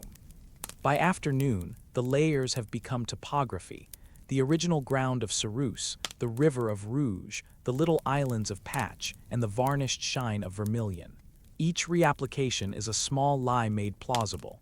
You glance at your own hands, creased, stained, smelling faintly of rose and vinegar, and imagine that one day someone will wipe a portrait and expect the face beneath to be the real thing. It never is. When the sun softens and the court prepares for a public entrance, you give the queen one last, final pass. You powder the hairline to disguise where the wig meets flesh. You refasten a patch with a steadied thumb. You gloss the lips until they catch the candlelight like wet apples.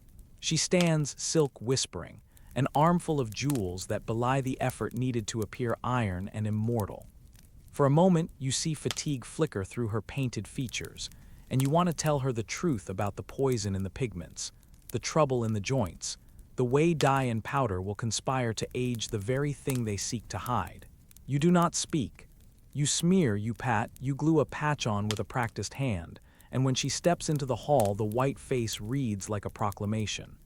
You follow at a respectful distance, tray in hand, ready to catch the next smear, the next hasty brush of sleeve. The room behind you is a cloud of dust and perfume. Ahead, the courtliest of lies struts and curtsies beneath a vaulted ceiling. You are the unseen hand that restores the mask, the one who knows every crack in the plaster and every seam in the wig. It is a thankless art and a necessary one.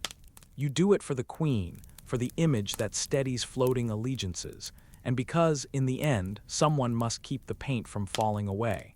You shoulder the gown and step into the long gallery like a priest carrying a relic. The velvet is a small continent of smell and weight in your hands, dense, heavy, with the history of past promenades and close conversations pressed into its folds. Sunlight slices through tall mullioned windows and perforates the gloom, making motes of dust twitch. The corridor itself is an apparatus for scent, a wind tunnel through which the court's perfumes, perspiration, spilled wine and secrets pass and mix until it becomes something entirely new. You hang the dress over the balustrade, feeling the roughness of the oak against satin. The hems brush the banister, leave a faint dark smear where the fabric has collected residue from floors and hands. When you let go, a pocket of warm air sighs out from the gown. Old sweat, spiced sugar from a feast, a faint metallic tang like someone has been mending chain with quicksilver, all the court's exhalations condensed into cloth. It puffs out again like a ghost finding a mouth. A page comes by with a tray of cooled ale and pauses, eyes narrowing as if deciding whether to flee. He offers a perfumed pomander, a little apple studded with cloves, as if presenting a talisman against the gown's aura. You laugh and he looks relieved to be laughed at. He drops the pomander into the folds, the cloves bite, then soften. You press your nose to the collar and discover something underneath the mildew and musk. Lemon peel, a strip of orange skin tucked into a seam. Someone here tried to resurrect the dress with citrus. You picture a hand slipping it into the lining at dawn, a furtive act of domestic magic meant to keep the fabric from killing anyone. The corridor is alive with small practical rituals. Wardrobe men, stooped, grimy from handling so many layers, move like hospital porters. One is humming, a tune that sounds far too cheery for the work. He brushes a lint brush along the gown's surface in long, confident strokes. The brush is soft and stained, its bristles catching every loose thread, every flake of skin, like a combing out of memory. He talks as he works, gossiping about who has been sitting too close to the queen lately and who lost their place in the procession. Words fall into the fabric and cling. You hear a sudden commotion further down the gallery. A lady of the court is shrieking, not the high-pitched, affected cry of stage sorrow, but an honest, guttural gasp. A mouse or rat had apparently been nesting in the layers. It made a dash from under a farthingale and disappeared into a shadow. The animal's brief skitter is a small comedy. Silk fluttering, a lady's shoe stuck in the gown's ruff, a footman lunging and nearly dropping his tray. Everyone near the balustrade pretends not to be watching. Later, 2 pages will pass the story along with embellishments. There was a sword fight, someone lost a shoe to the beast, a nobleman fainted. For now, the mouse is just a reminder that no amount of perfume can banish the fact that fabric is a refuge for small life. Sunlight over the parapet is the real laundress. You spread the gown so the breeze can pry its layers apart. The farthingale throws a shadow like a halo, and the embroidered roses catch the light. They appear fresher at a distance. Up close, you notice tiny holes around embroidered threads where moths had eaten and left maps of pockmarks. Someone had sewn a patch on the inside, a secret repair job that isn't meant to be seen. You run your fingers along the seam and find a square of plain linen with a slip of paper folded into it. It's a minor scandal in folded form, a love note, its ink smudged, claiming devotion in 3 lines and promising a rendezvous behind the orchard. You slip it back. The note will be resewn into the seam later, and you will carry the knowledge like contraband. A man with a red nose and a cough, the Queen's tailor, or perhaps an upholsterer who drinks at noon, passes and lifts the gown up as if trying to smell the maker. He takes one long inhale and announces, with theatrical sincerity, "This one has seen too many suppers." Laughter ripples. A woman nearby claps him on the shoulder, a little too hard, and he staggers forward. This is how reputations travel. By the noses of strangers, by the casual sniff of a man who spends his life within arm's reach of collars and cuffs. You press a hand against the fabric and feel it vibrate faintly from the humming in the gallery. Courts are loud places, even in their hush. Voices, boots, the slap of a glove against a palm, all register in the cloth. Slaves of fashion become archives. The borders of a gown hold the impressions of 100 late-night conspiracies, 100 whispered apologies. When you shake the garment, motes fall like tiny confessions. Side incident. Near the far window, an old courtier leans his head over a gown and inhales like a man tasting wine. A lady walking by with a tray of sweetmeats sees and smacks his hand away. He grins unabashed. "Forgive me," he says, "one must always ensure the Queen's colors are preserved in the right balance." The lady snatches the gown back and flounces off, cheeks flushed. People will talk about that sniff for days. Another small thing happens. A child, the son of a lesser gentleman who has slipped into the gallery to watch the pageant of cloth, reaches up and tugs at a tassel. The tassel comes free, unraveling like a small catastrophe. A seamstress curses softly, then kneels to reknot it with the swift competence of someone who mends the kingdom's wardrobe more often than it mends the kingdom. The child is shooed away, but not before pockets of sugar fall from his mouth and into the folds of the fabric, crumbs to become part of the gown's next bouquet of scents. This airing is an act of triage. You are not washing. There is rarely time for such a thing. What you do is persuade the gown to forget what it has swallowed. Wind carries away grease. Sunlight bleaches the stink of stale breath and heavy dinners. You beat the skirt, not with violence, but with ritual, a measured rhythm that loosens lint and dislodges whatever tiny things have found harbor. The beating makes the hem tremble and sends out a cloud of particles that spark in the light like a low snow. You hang the clothes in the gallery because the corridor is a public theater for privacies. People walk by, and their eyes skim garments like a reader skims a letter. The airing is an invitation to witness. The court watches its cloth and judges its owners. To be seen here is to be twice vulnerable, first to scent and then to rumor. A dress aired in the wrong place might be thought improvised. Hung in the wrong breeze, it might betray a clandestine tryst. You place the gown exactly where the light is best and step back, calculating how long the breeze will last and whether tomorrow's procession will demand a different presentation. When the sun sinks and the gallery cools, you fold the dress back into itself, pressing out any last air. You tuck the orange peel back into the seam and smile at the small domestic rebellion that has been preserved. Someone will later reheat the cloth with the iron, steam it near the hearth, better to settle it into its role as a public facade.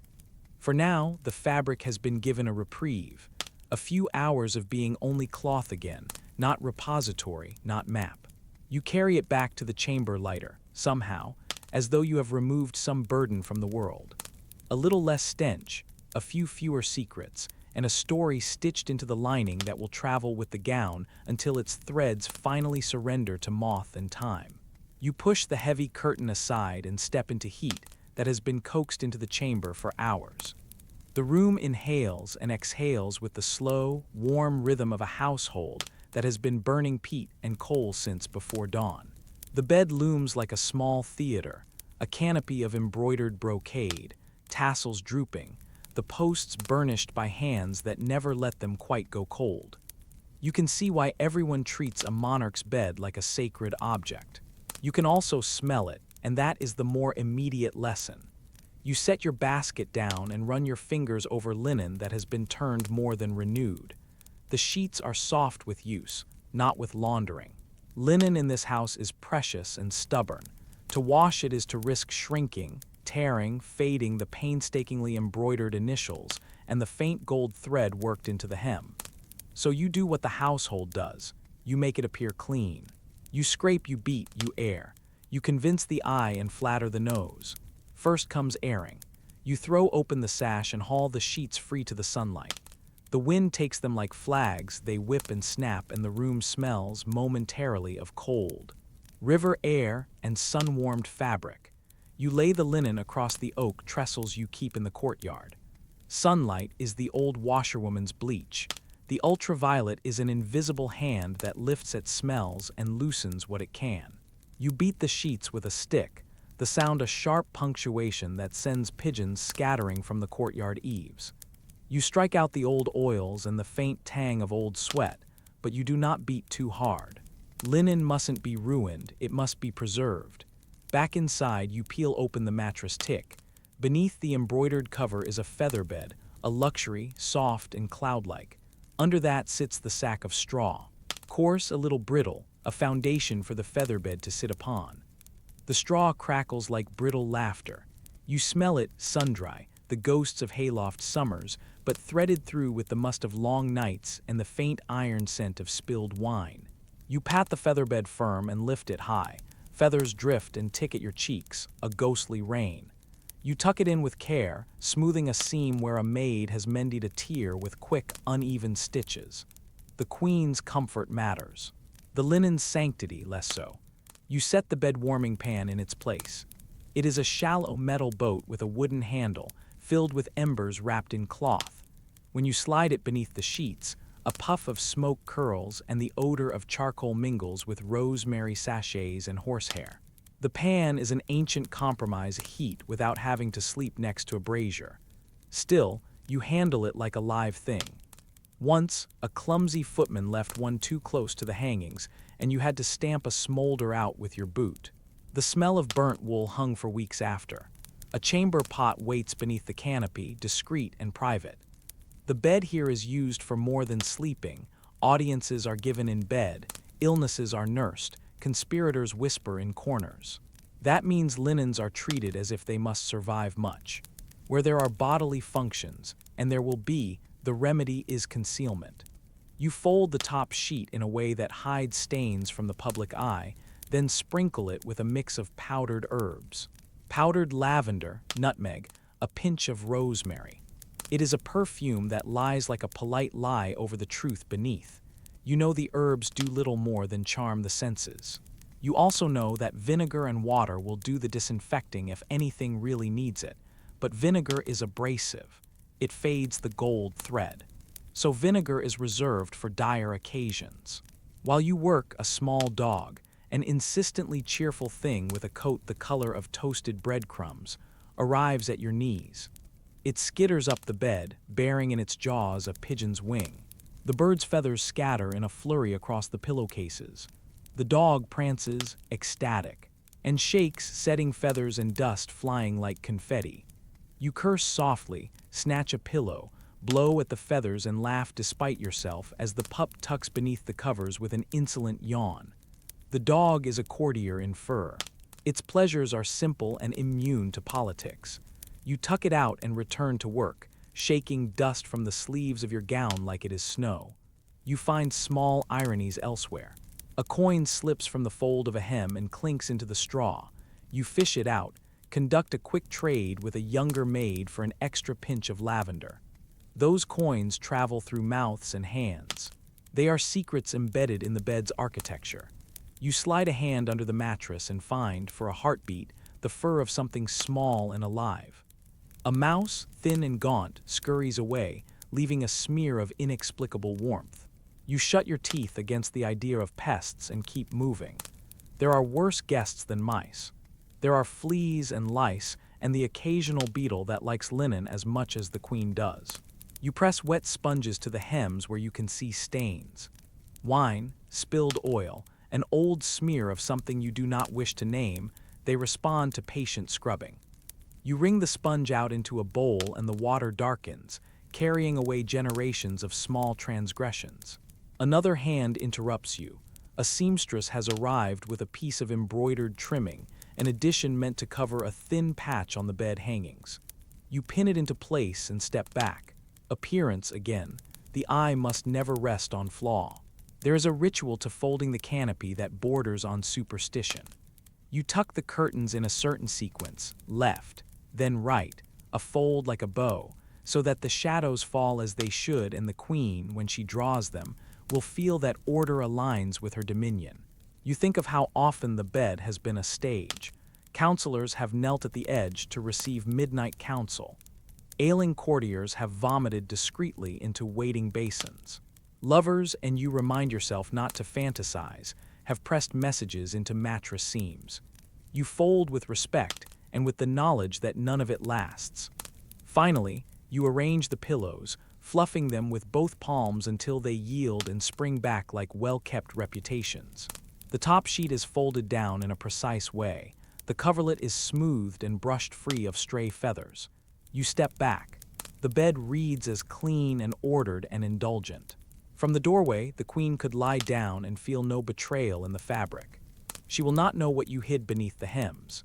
She will not know how thoroughly you dusted the mattress seams, how many times you sniffed the linen for the faintest trace of iron, how many small, futile conveniences you offered. To hide the truth, you close the sash and draw the curtains a little so the afternoon light pools at the bed's foot. You breathe and notice your own hands smell faintly of lavender and smoke. You let yourself imagine the queen sliding under these covers later, warm and attended, a small island of ceremony in a sea of compromise. You leave a final sachet tucked beneath the pillow, a small talisman of rosemary. It is not a solution. It is a promise that someone cared enough to try. Outside, the courtyard continues its messy commerce. Laundry women beating linens on the grass, a boy shrieking because he found a nest of young swifts in the rafters. Inside, the bed waits an altar to comfort and to concealment. You lock the curtain with a small, practiced click, step back, and let the household take her slumber. You know the sheets are not redeemed by water. You know they will be turned more often than washed.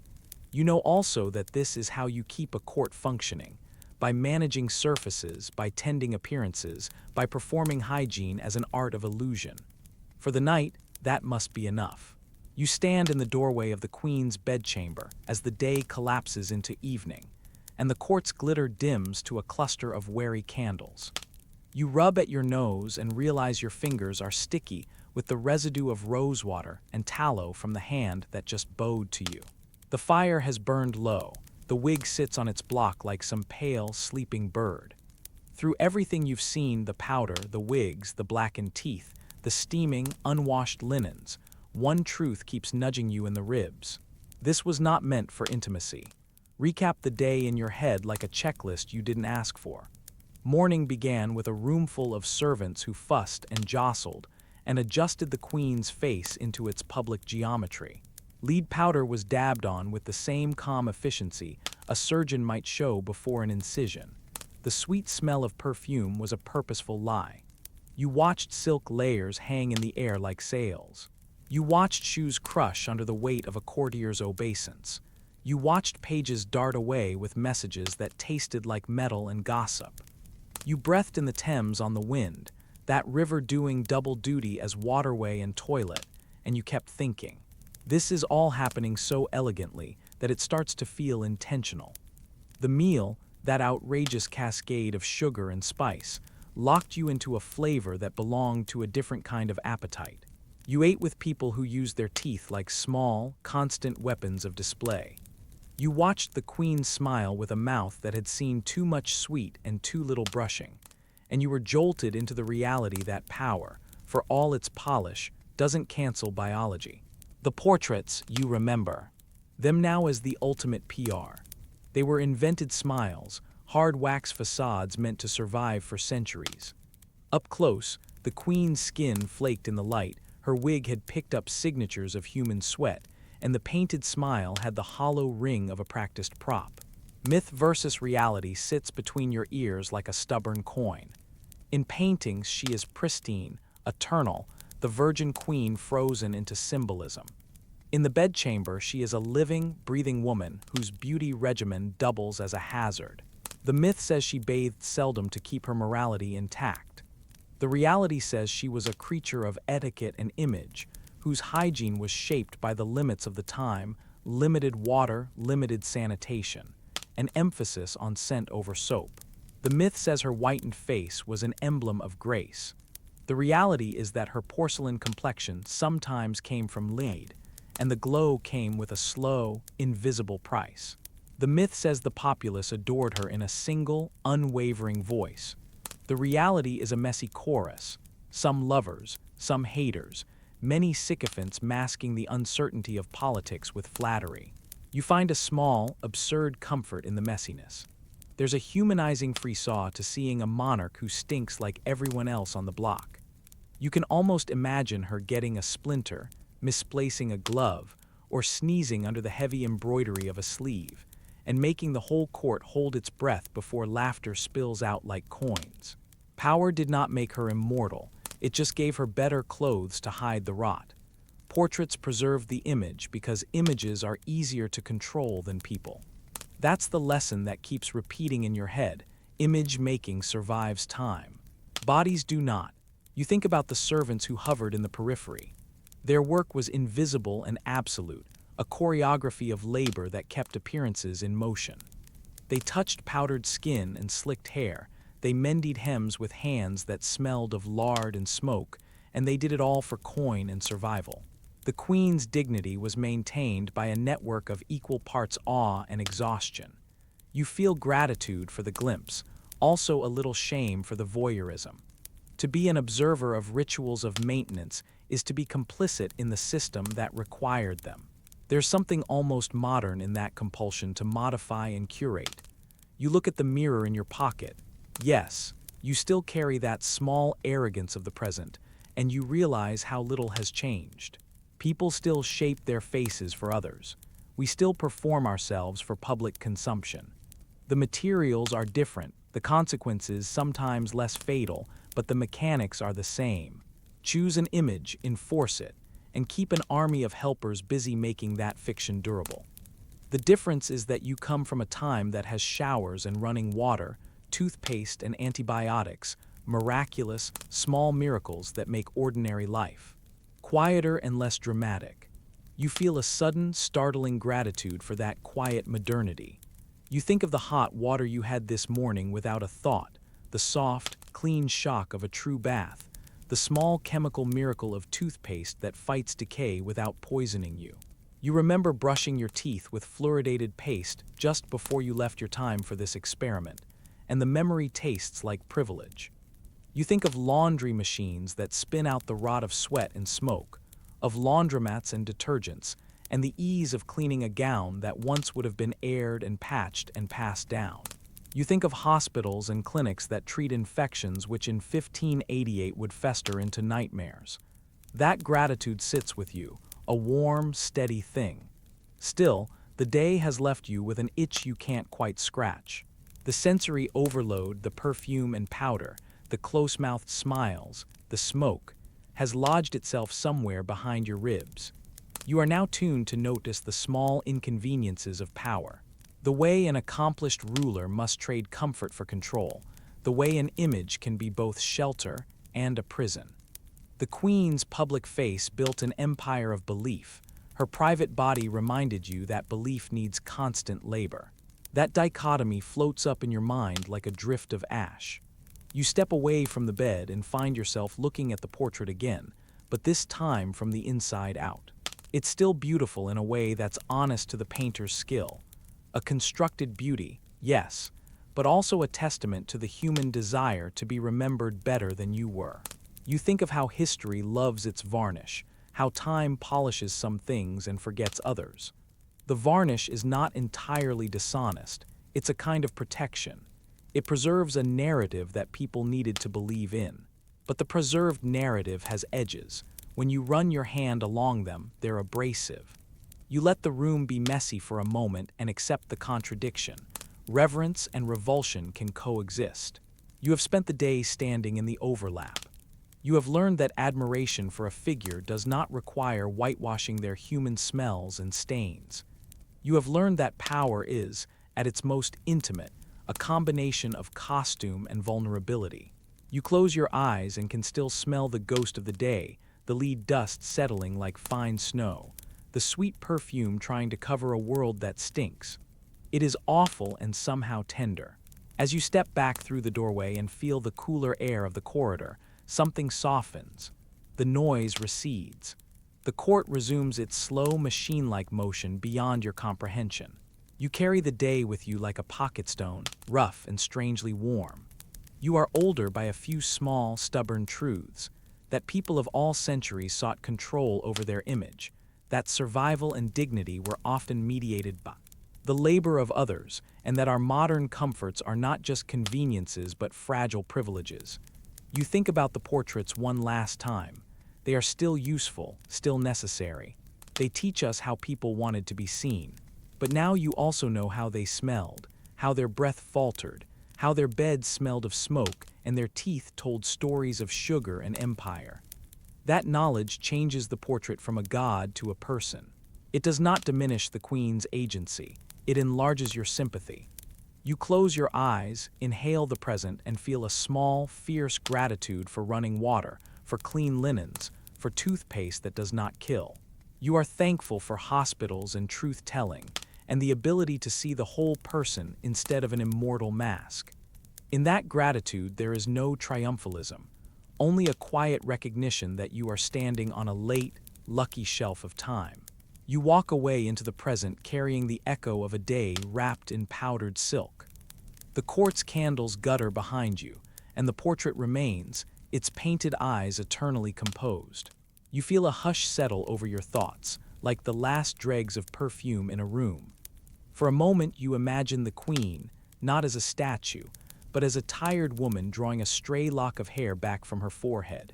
You forgive her small cruelties and strange choices, because you now understand their context.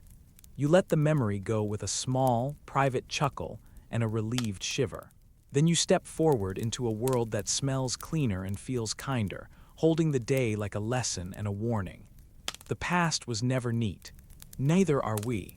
And that, as the candles gutter and the river whispers beyond the palace walls, is enough to keep you humble and to make you quietly, deeply grateful.